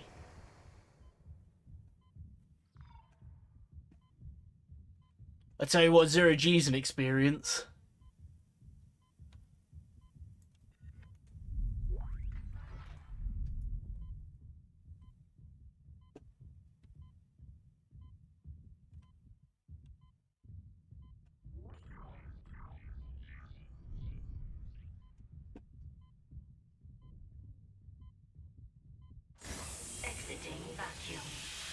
Yes, you can suffocate even after you're out of a vacuum until the vacuum kicks in.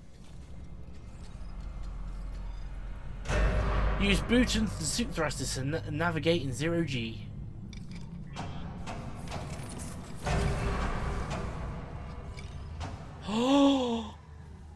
So, change from the original. This is a system that was only implemented in Dead Space 2 and onwards. Is this kind of 0G?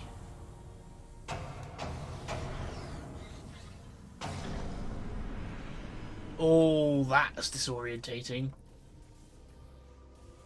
So this is brand new to this game, because usually it was from this platform, jump to this wall, jump to that wall, jump to platform. But now there's like full use of the 0G.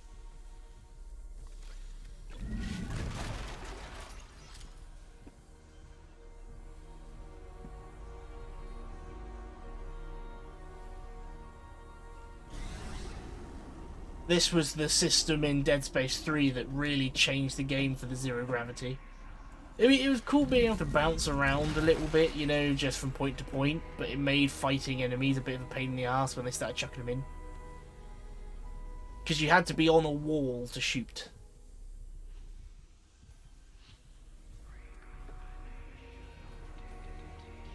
See, this is an upgrade though, this is the same thing, but compared to the original, this wasn't in the game. But like, I really love this 0G system because it's just so easy to get around and shoot.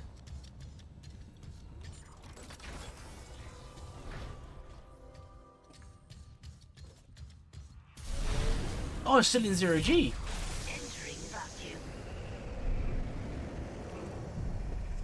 I've confused myself and now I'm gone back on myself. Exiting vacuum.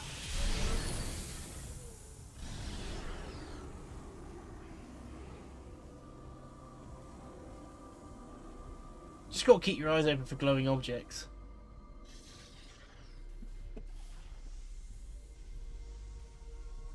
It is a bit disorientated though, that turning.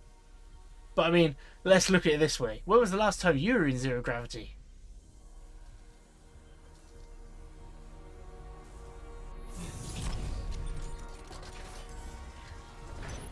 Yum. Zero gravity.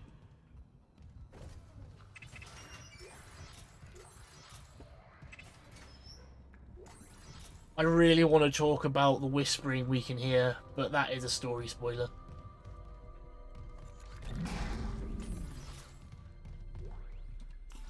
Hydrazine. Still holding this position.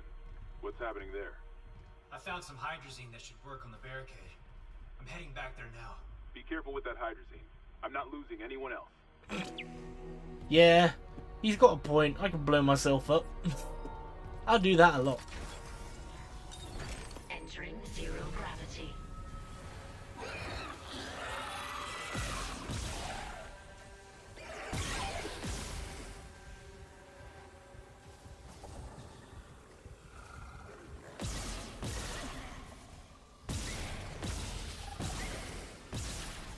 Take off his arm!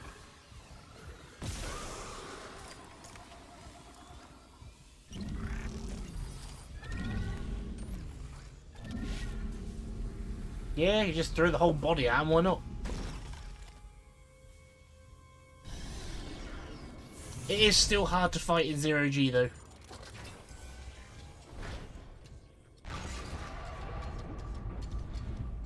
What the hell? It shut the whole ship. I'll check it out. Oh, I think I know what that was.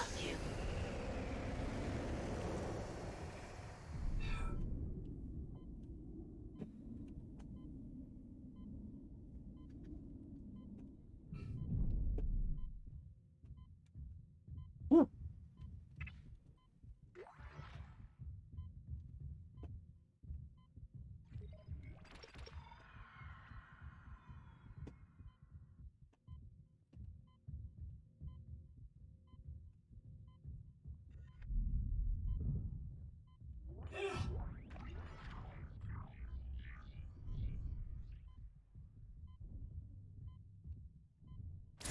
Exiting vacuum. Ooh, ooh.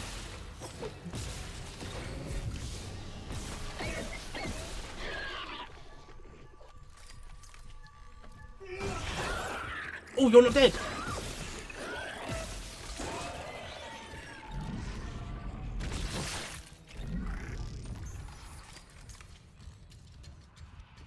And there are boss fights in this game.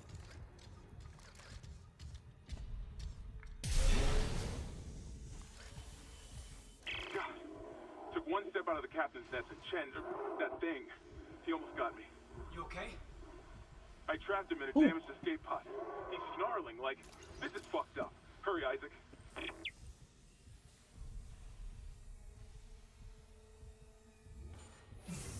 You know, I'm actually kind of excited for the boss fights in this game. Like, I find the best survival horrors aren't those that you look forward to a boss fight, but make every encounter a worthwhile one, which this game does very well. But the boss fights to this are another thing entirely. Exiting zero gravity. But they're not, like, as far-fetched as, say, like, as, like, Resident Evils get. Like, you're given tools and that is how you handle it. You're not given a bloody great minigun or whatever. Or a mounted rocket launcher or something like that. Like, the pieces that are in front of you, you just have to figure out how. It's like a big puzzle, more than a fight.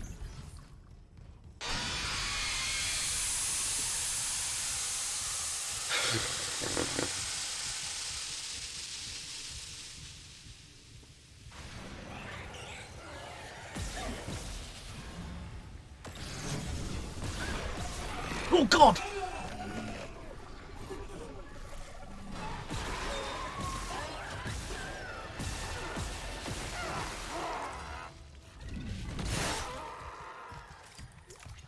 There's a lot more ambushing going on. It's not as simple as just back it up anymore.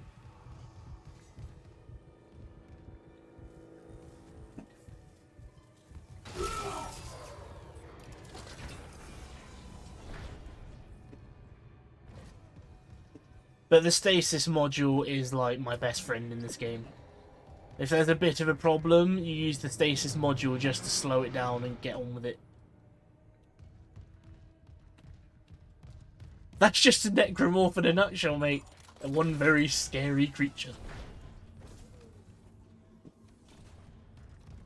And they get worse. Sweet, that's another 10k, that's another power node. I'm doing okay for inventory at the moment. Move to storage. I want to always keep 2 heals handy. I want to keep a full inventory of I want to keep a full capacity of a round. I mean, the thing is, I'm also reloading after every shot, so it looks like I'm using more ammo. But I need to make my shots better.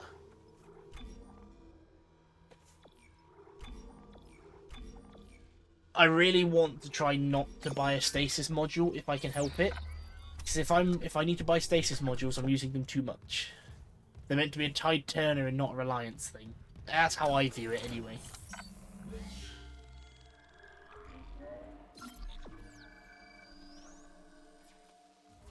Oh man, I can only play for another hour.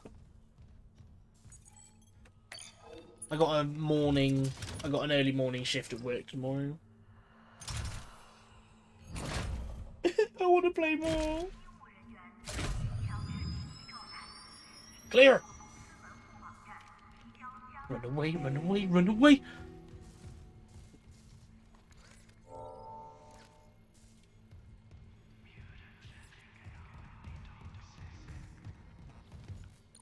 Go boom!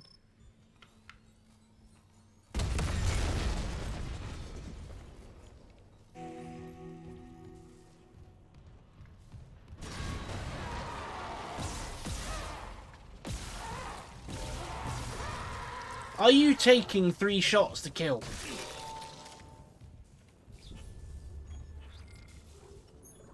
Three shots to dismember, I mean. Right, let's do the side quest first. Oh, that's cool. It comes up as a different colour. Remember, when you reach the morgue, find Captain Matthias' body. Get his rig codes, and the computer's all ours. Plasma cutter upgrade. Ooh. Security clearance Oh! required. I can't get it without the upgraded security.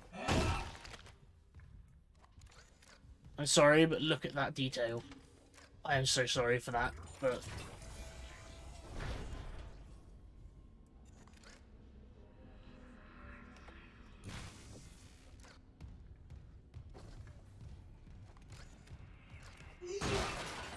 Must be coming up to getting my first security clearance upgrade.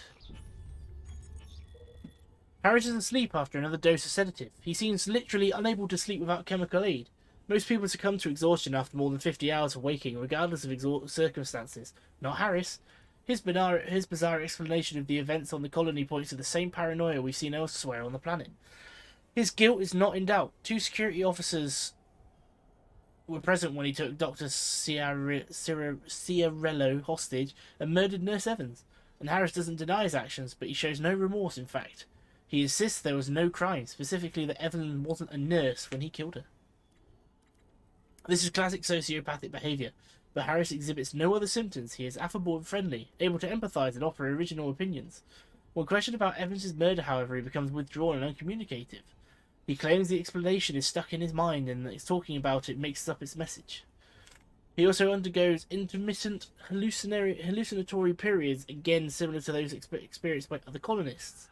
During his long waking periods, Harris exhibits writing behaviour on any available service, claiming the dreams need to speak and that he's attempting to make it whole again. What that means, I haven't determined yet. Given the complexities of his case, I plan to reach out to my colleagues for more insight.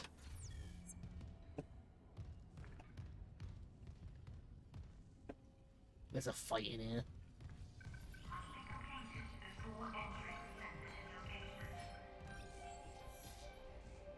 Loop and transmit to all personnel. This is Senior Medical Officer Nicole Brennan. Medical is overwhelmed. We need help. Look at his wounds. We can't handle so many trauma cases, and the command crew won't tell us what's happening. He's seizing. Shit. Maybe I have some PHP left. Could say she didn't restrain him very well.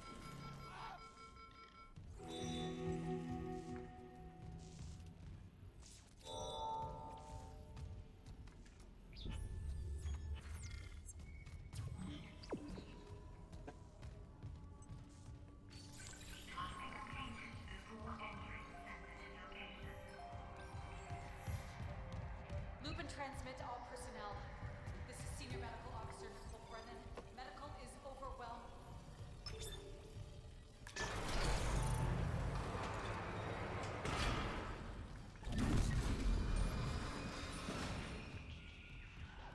I hate the fact I can't turn lights off. Medical log, Dr. Nicole Brennan. So much for being paranoid. I repurposed this room to run counseling sessions without unitologists interfering. Now it's the only place I feel safe. I recovered a limb after yesterday's attack. Genetically, it's human tissue with bizarre mutations. But it's just a sample. It's not enough to figure out a cure. I need... Wait, where's that report from engineering? Here. The engineers pulled something out of machinery. Limbs missing, torso intact. Okay. Time for a real autopsy.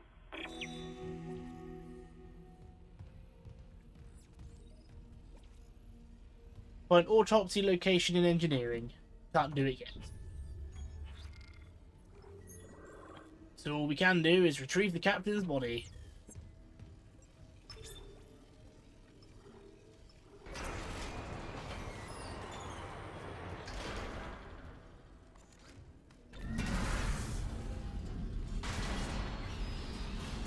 Oh, there's a baby.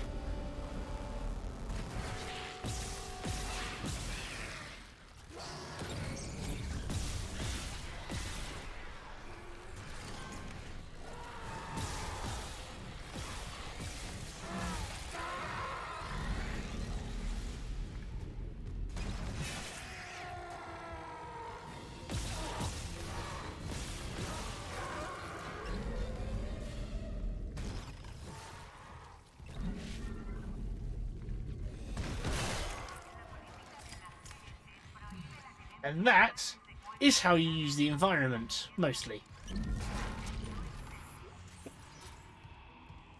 Stasis is such a lifesaver, man. Like, just using it to slow down an enemy that's a present threat but not the main focus of your problems. Like, that baby disappeared off into the ceiling, but because he left, he stopped being an issue.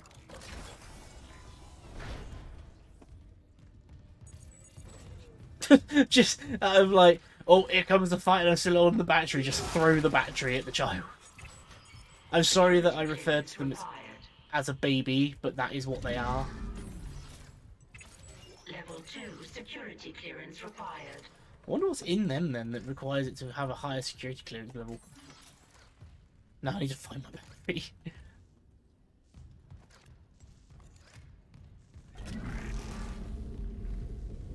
Unless I call it, like, give them their own, like,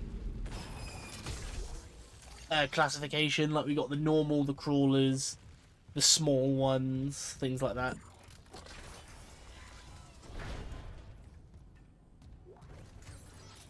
Because I can fully understand why, like, saying, oh yeah, it's a baby one, that could upset people. Because knowing the lore of this game, calling them a baby is a bit unsettling and disturbing. I mean, it's not the worst thing, just wait until number 2, if they're... How I see it, right, if they ever want to remake Dead Space 2, that's fine with me. But do not remake 3. Just pretend 3 never happened. If you want to remake 3, make an entirely new game. Don't use it as a reference point.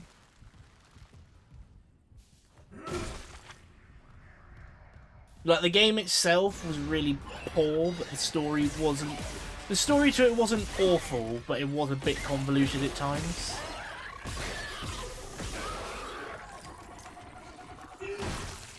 I mean, I'm not going to go too much into it, because some people might be playing Dead Space Remake for the first time and think, oh, I wonder what number 1 was like. I'm out of stasis modules. Shit.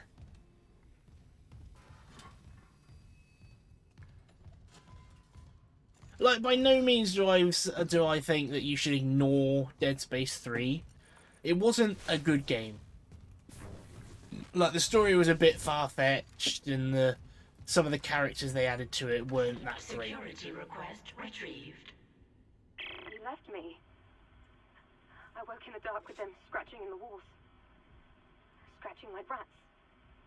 And you all locked me in with them. Fuckers. I'll cut them out. I'll cut them out. I'll cut them out. Like, the 3rd is the worst game in the franchise, sure. But it's not worth missing, because some of the revelations made in that game were like, are really good. Like, they're really good for you to know the full story. Like, this game is running on the principle that you've played 1, 2, and 3 of the original trilogy, so you already know about the messages and what's actually happening in this game's universe.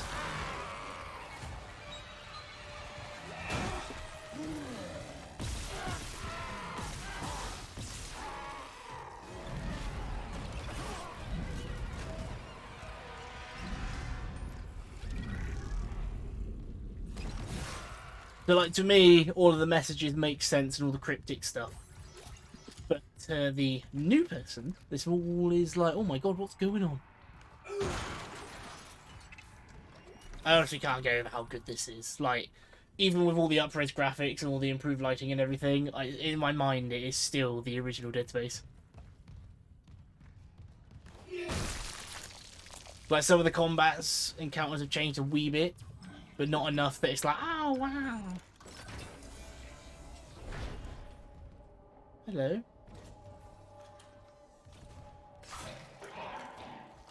He was still alive.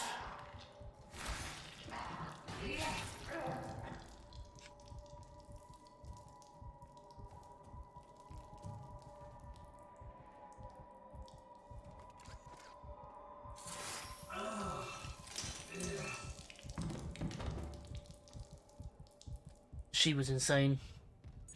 Level 2 security clearance required. These must be some very durable sort of pods, though, if they're able to last this long with everything going on.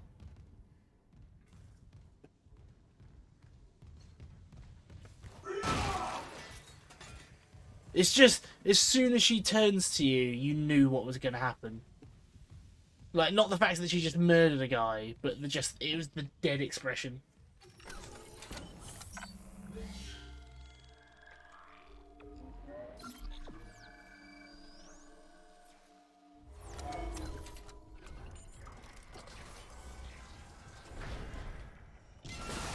Ooh.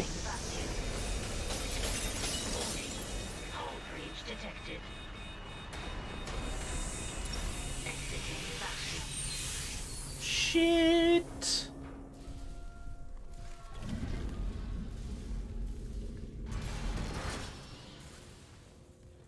Something's in here. It's the small one.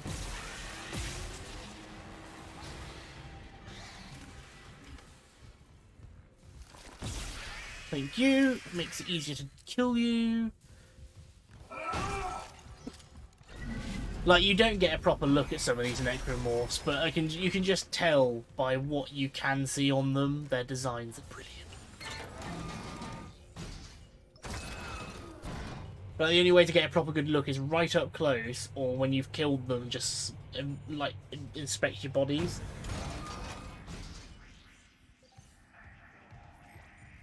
But it's just when you're fighting like the slashers, which are your normal ones, you can tell which ones are just civilians and medical staff and which ones are soldiers.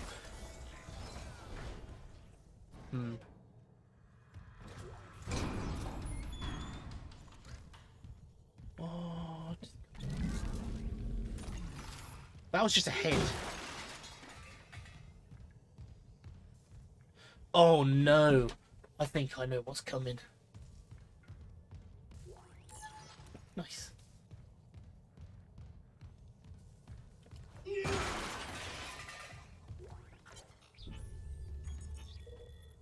It is my unfortunate duty to officially pronounce Captain Benjamin Mathias dead. Reports of the exact circumstances surrounding his death are conflicted and will be left for investigator to determine once we return to port. I will constrain my comments to the condition of the body. Subject was in generally good health for his age, though a cursory blood test indicates his leukocyte count was very low, with eosinophils in particular almost non-existent. His pre-flight physical exam showed no such problems, indicating rapid onset, but does not appear to have had any effect on his death. Multiple contusions on the arms and hands indicate a brief struggle pre-mortem. Light contusions around the ribcage indicate he was restrained, likely for a brief period. Cause of death was a single prolonged trauma to the ocular body, which continued on through the cavity wall into the frontal lobe, causing rapid neurotrauma, seizure, and death. The angle of penetration into the ocular cavity indicates the injury was not self-inflicted. Examination required the removal of the object to confirm the cause of death, but has been preserved for the investigation team to study. I therefore have no alternative but to record a preliminary verdict of unnatural death, whether deliberate or accidental is beyond my jurisdiction. Wait. I'll do a comparison if it's not. I'll tell you what's happened.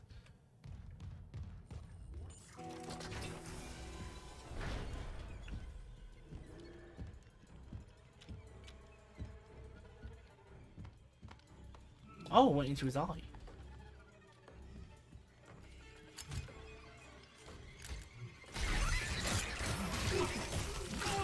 Oh my god! Getting up close and personal with this time.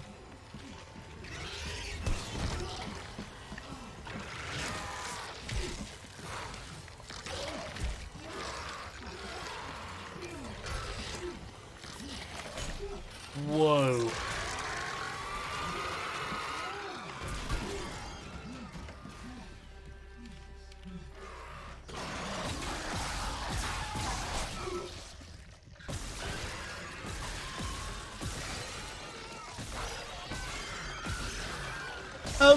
I just shot off both your arms.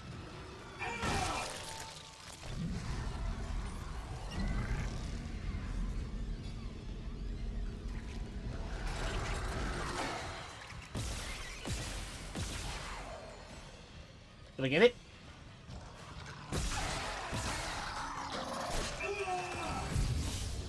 This is a new tier of strength on them.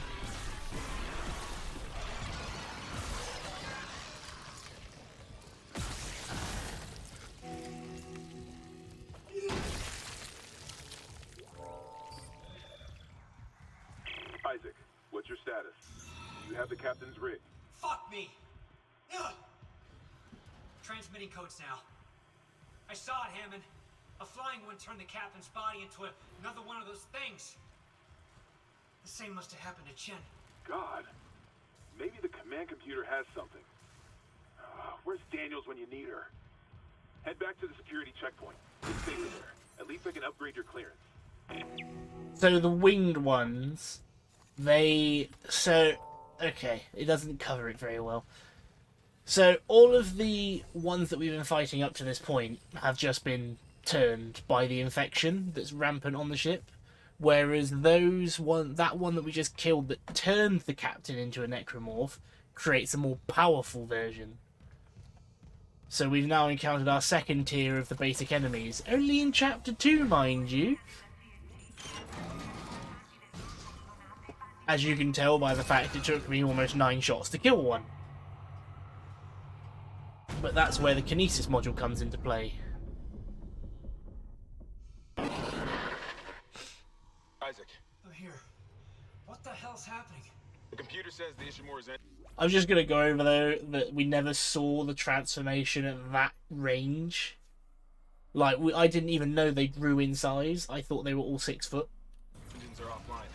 We're on a decaying orbit toward Aegis 7. Oh, God. I have to get to engineering. There's no time.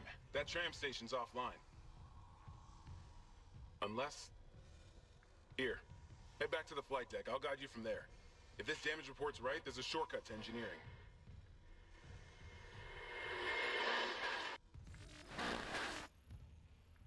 Go to security station. We're falling to the planet. Go to the hangar bay. So yeah, we fought the second variation of the basic enemies. They're slightly stronger and more durable. So it does pay off to keep your armor upgraded at the same rate as your weapons. Be interested to see if it is possible to do an all plasma cutter run, to be honest. Just due to their increased durability this early on.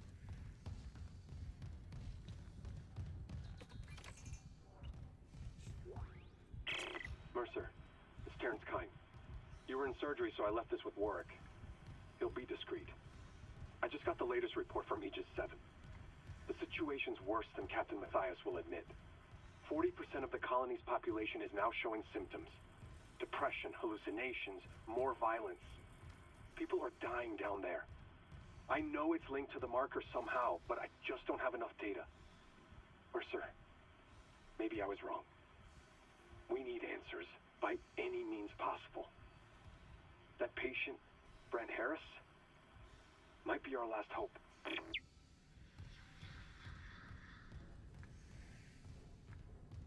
Yeah, so whenever we fight one of the flying ones, I need to make sure to target it first.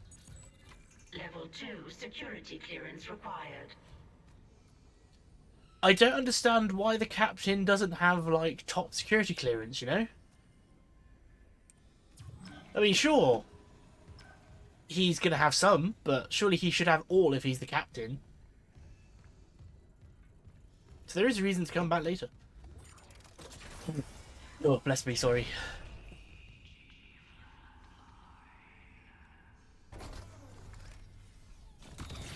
Wrong button.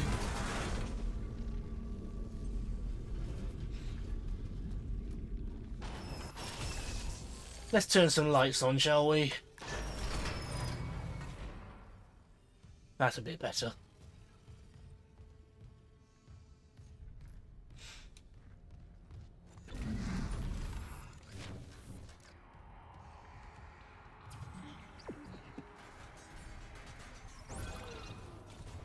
Just a little bit misleading that the doors are now all open to me.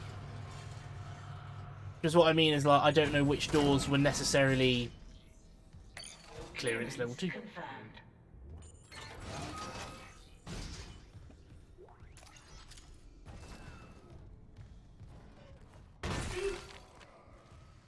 Oh! I went the long way.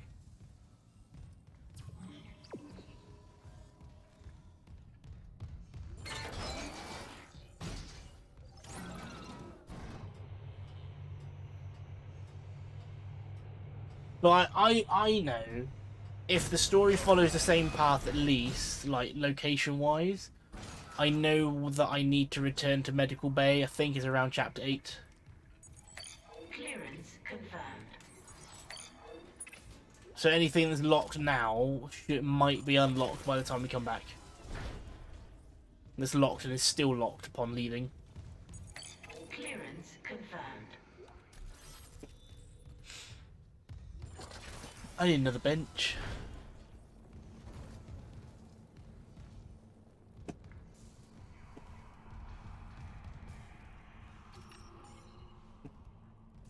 That's what I was looking for.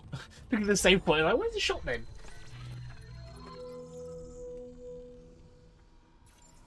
Right. Let us store one of them. Store that. And keep the small one. Sell that. We always appreciate your business, employee name. And I can buy another power node.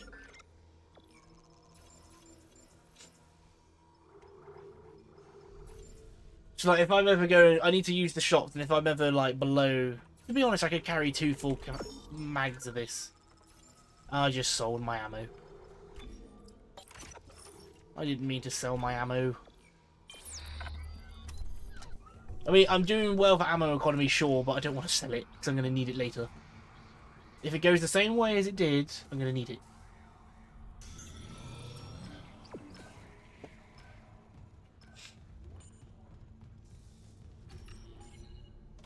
How am I doing for healing? I just used one. Yeah, we're fine.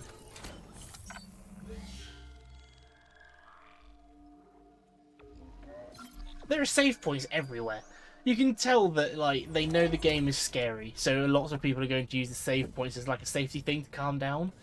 But it's just going to be a taunt in impossible difficulty. Oh, look at all these save points you can't use.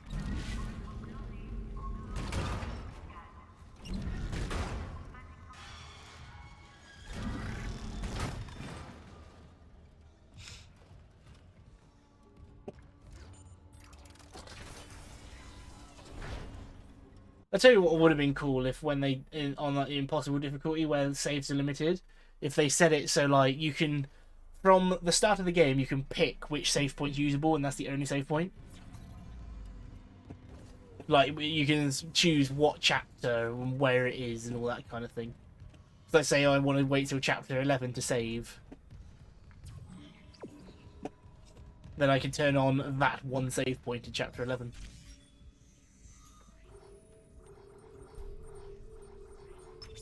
It's like, it takes planning to do these games on hardcore.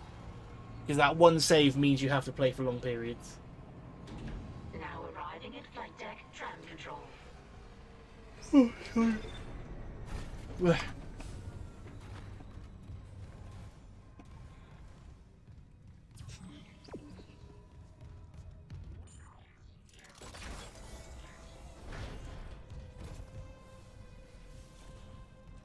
There's my bench. Upgrade my plasma pistol.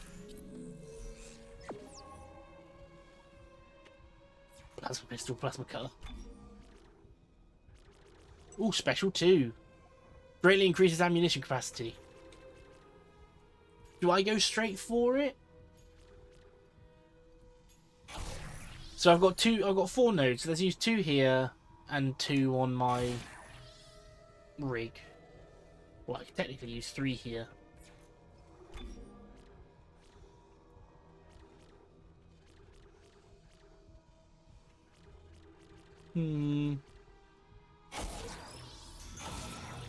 Boost my health a little bit.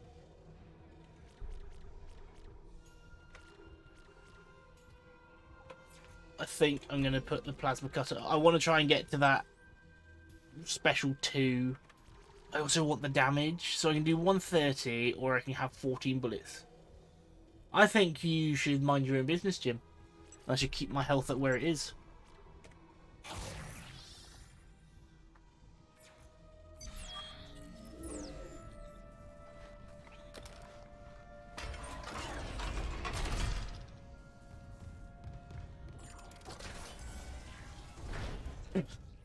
I'm sorry, that came across as like, even for a joke, that sounded really mean. I'm sorry. Don't worry, there'll be plenty of opportunities for the enemies to reduce my health. Not permanently, but frequently. Like, you gotta think, these are still easy bits. Like, apart from the only difficult bit so far has been the flying one mutating the dead bodies. Oh, bathroom plate. Sorry.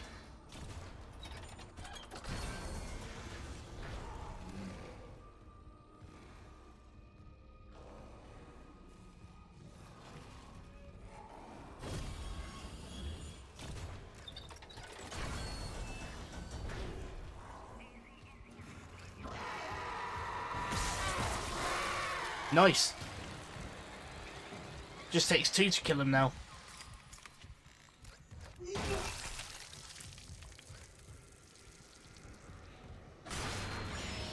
Not the small one.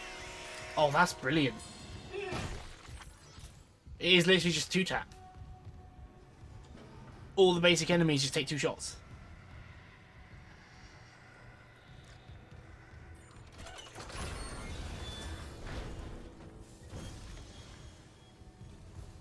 Definitely worth the upgrades.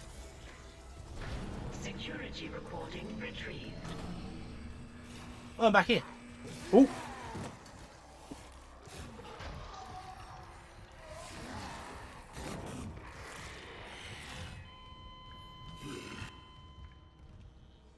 See, he just died. Nothing picked him up. Nothing actually turned him.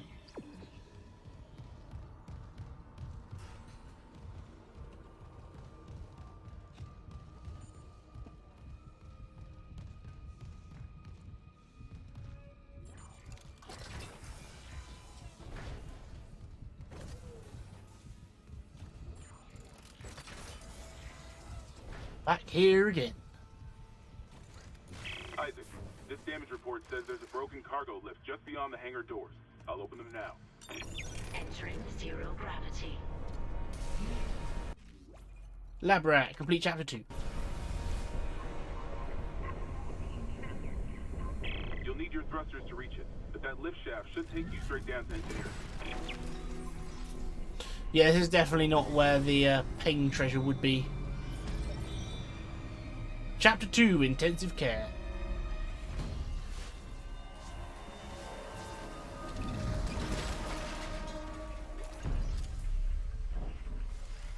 Am I in danger here, or is that just the music for the chapter change?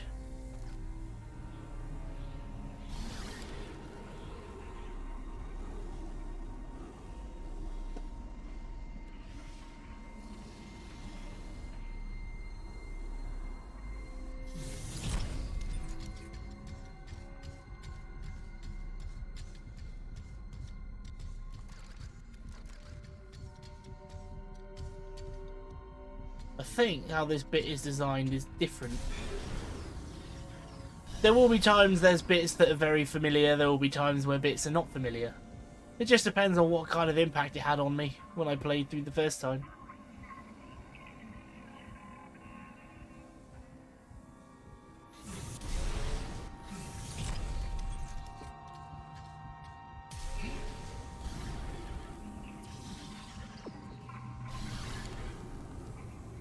Get this.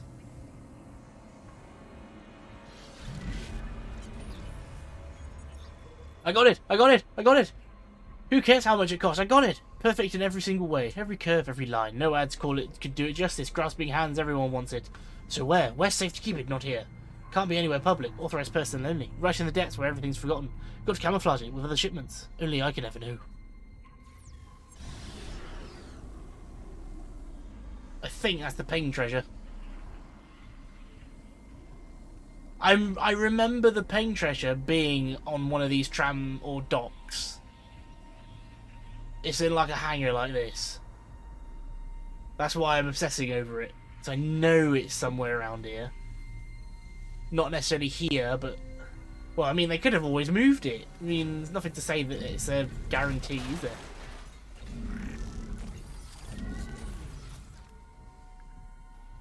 They've already changed a couple of things.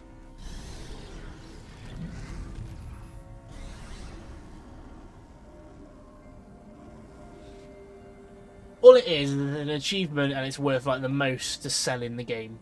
There's no other reason to have it apart from the achievement. Well, at least it was an achievement.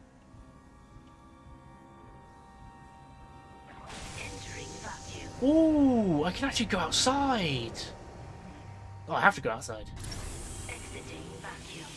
That's new.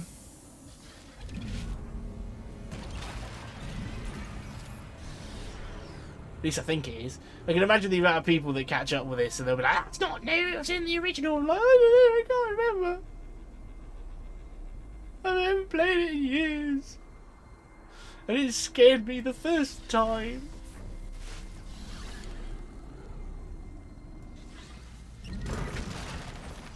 I need all the money and all the ammo. There's lots of explosives scattered around, that's never a good sign. You might think, oh, explosives, that means I've got an advantage. In this game, it doesn't mean diddly. You can blow off the limbs of an enemy, but you can still walk around.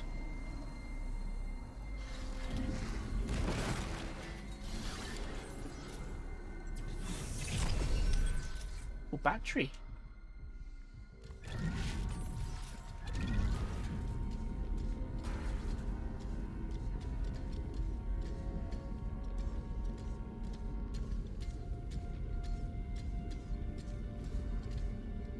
Ah, there it is. Ah! Use your face to move it. It's the only way.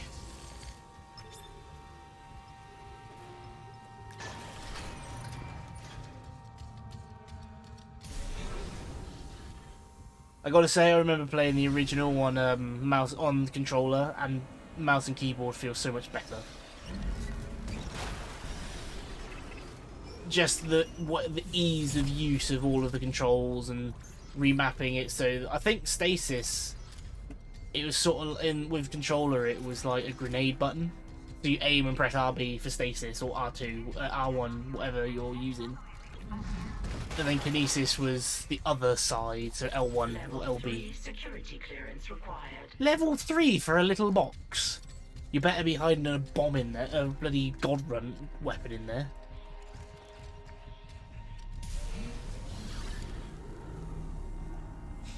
I also remember from button mashing in this, I've accidentally wasted so many stasis packs because just pressing what your stasis button is restores your stasis. I mean, I've changed the button now, so I can't accidentally restore stasis by pressing mouse button 3. Only by pressing C.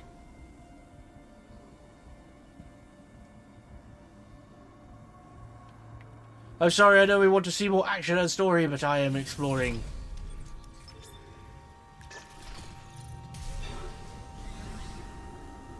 Let's turn all these on, dude.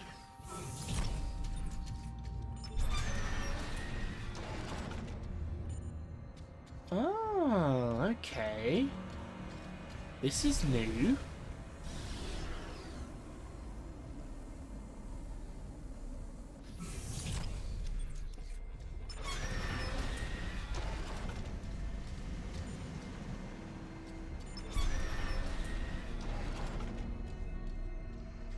And I'm guessing that thing at the far end is controllable using kinesis?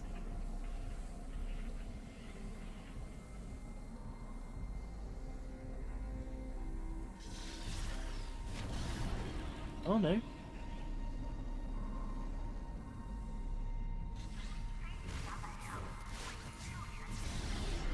So something's movable using kinesis, because otherwise I wouldn't have been able to turn the track.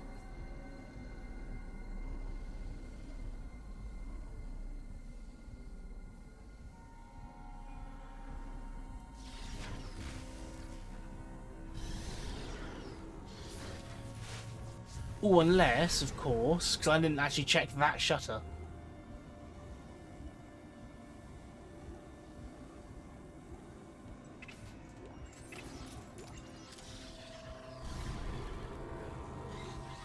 So whatever that guy was going crazy about has to be here.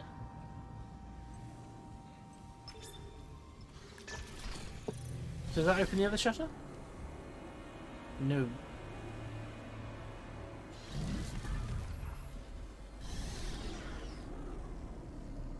Unless, of course, this whole track thing is later on. Because I can't see anything to move. There's 2 shipping containers, but that's about it.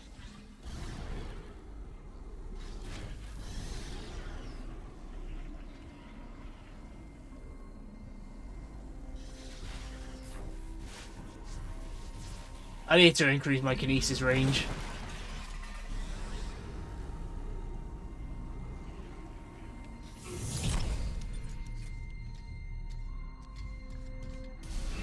Let's have one last look at any of these panels, because something's got to activate. Otherwise, what's the point?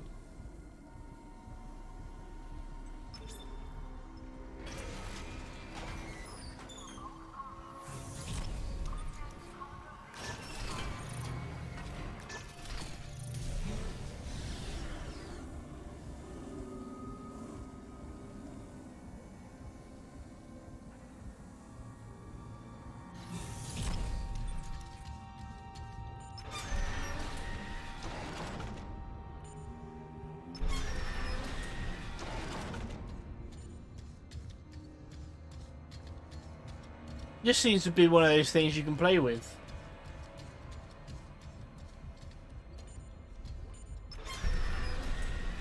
Because it looks like the containers need to sit on these.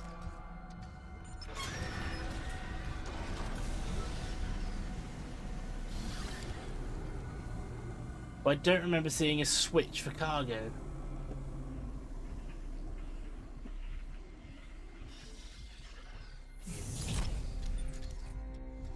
Anything at all? It's just curiosity at this point. No, it doesn't look like it. Right, last thing we're going to do. Nah, actually, there's nothing over there, otherwise we would have seen it. There's no panels up here or anything, so... That's it, there's nothing else. So I can keep messing around with the switches and opening and shutting doors, but there's nothing there that sort of indicated there was something worth seeing, you know? Entering vacuum.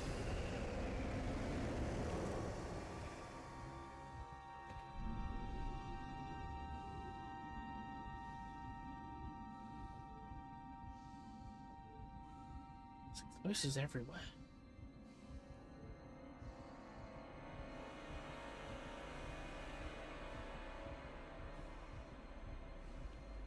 Ooh! Small ones.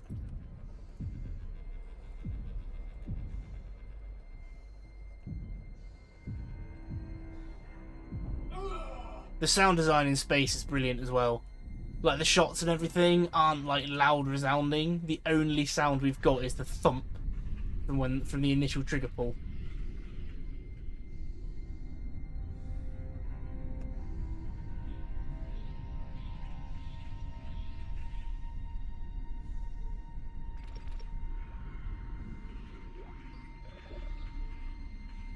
Volker's rig. Or Velker's. What does that do for me?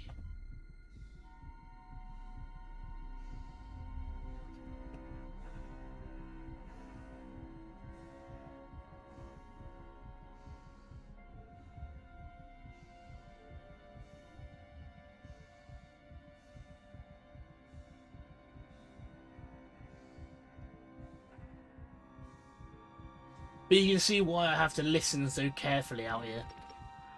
Because you can't, there's nothing to go on.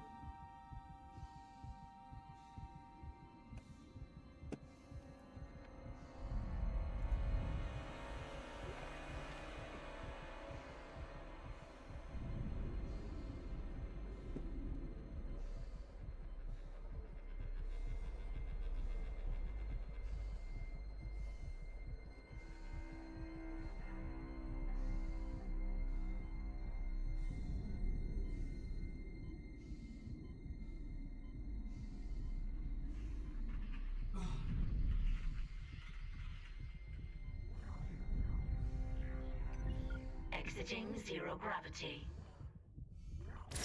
Nice. Vacuum. Move, you stupid box. No. Ugh. I couldn't move because the box was in the way.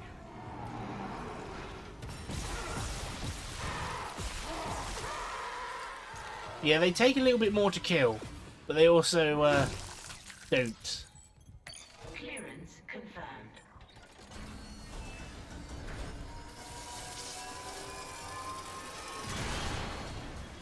Oh.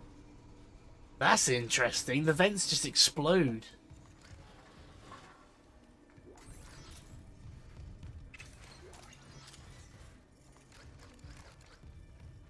This is what I was saying about the whole safety. This does not feel safe.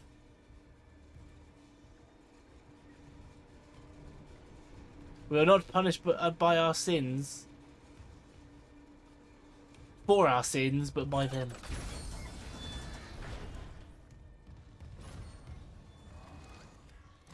Ooh dear.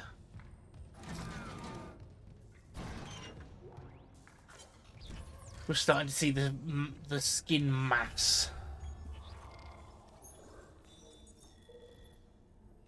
Organic growth and engineering. Adding this to my maintenance priority request. Maybe something in the writing will make them pay attention. That unidentified growth reported elsewhere on the ship has reached engineering. Not even medical knows what the hell this stuff is. It looks like someone threw their guts up all over the walls and smells about the same. Spreading faster than we can cut it up. Which is pretty disgusting in itself. It's already busted the cargo lift and is getting into the engine spoke. If we can't find a way to stop it soon, it will be all over the main engine chamber by the end of by the day after tomorrow. Meantime, I'm heading into the mining deck. They've got PFM 100s in storage for ice mining, and they can spare the fuel. Maybe cauterizing this stuff will do the trick. Just hope it doesn't smell worse when it's on fire. Didn't mean to say that, but there's flamethrowers.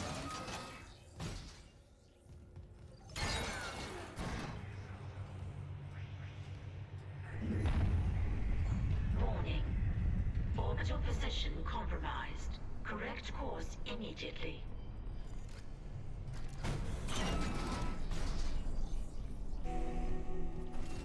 I love the sound of like when you finish a quest. It sounds so hopeful. Just bum. So yay!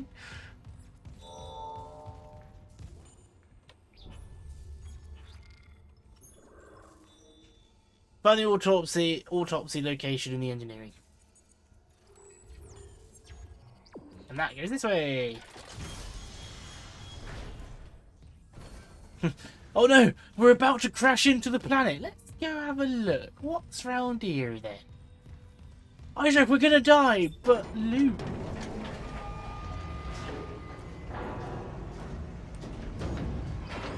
Station now accessible.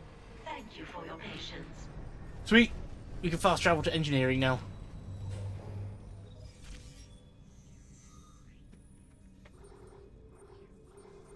Well, once we've finished agriculture, got through agriculture. I do love the fact, though, that I think in the original game, this tram system was the only way to get around the ship, but now it's fast travel. How many days? Error! Error days without incident.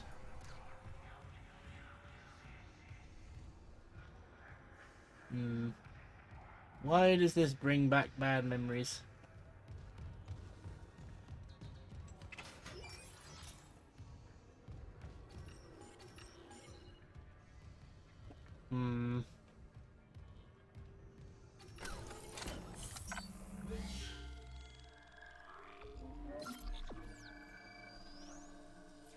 Oh, well, unfortunately, I'm out of time. I'm sorry. Like, I know I spent a lot of time chatting and talking about things, but I'm really enjoying this. Like, they have done such a phenomenal job in remaking this. We have only been playing for 2.5 hours, and I'm like, yes, this game is perfecto. It was a nice... That's an interesting word for what we've experienced today. Nice. But you're welcome, A-Pod. Like, I am now going to be itching to play again. And I can't until Friday. Okay, A-Pod, have a good sleep. Hopefully this hasn't disturbed you too much. Like, I'm not even saying that in a joking way. So I know that this game, it's a bit much sometimes. But yeah, I am looking forward to doing more of this. Like, that impossible playthrough, when we get to it, it's going to be something else. One save. We're going to have to do 12-hour streams to make it. It's going to be nuts. But yeah, so we got this now until, pretty much until I finish it. Or Resident Evil 4. Because the 3 playthroughs I plan on doing are going to take a while. Because the first playthrough, I reckon I'll have this game done in 20 hours. Second playthrough, it will be faster because it's an NG+. And then third playthrough, being on Impossible, it's going to take less time because it has to take less time. It's going to be like a mini speedrun, but not quite. But anyway, thank you all so much. I do hope you've enjoyed. I definitely have.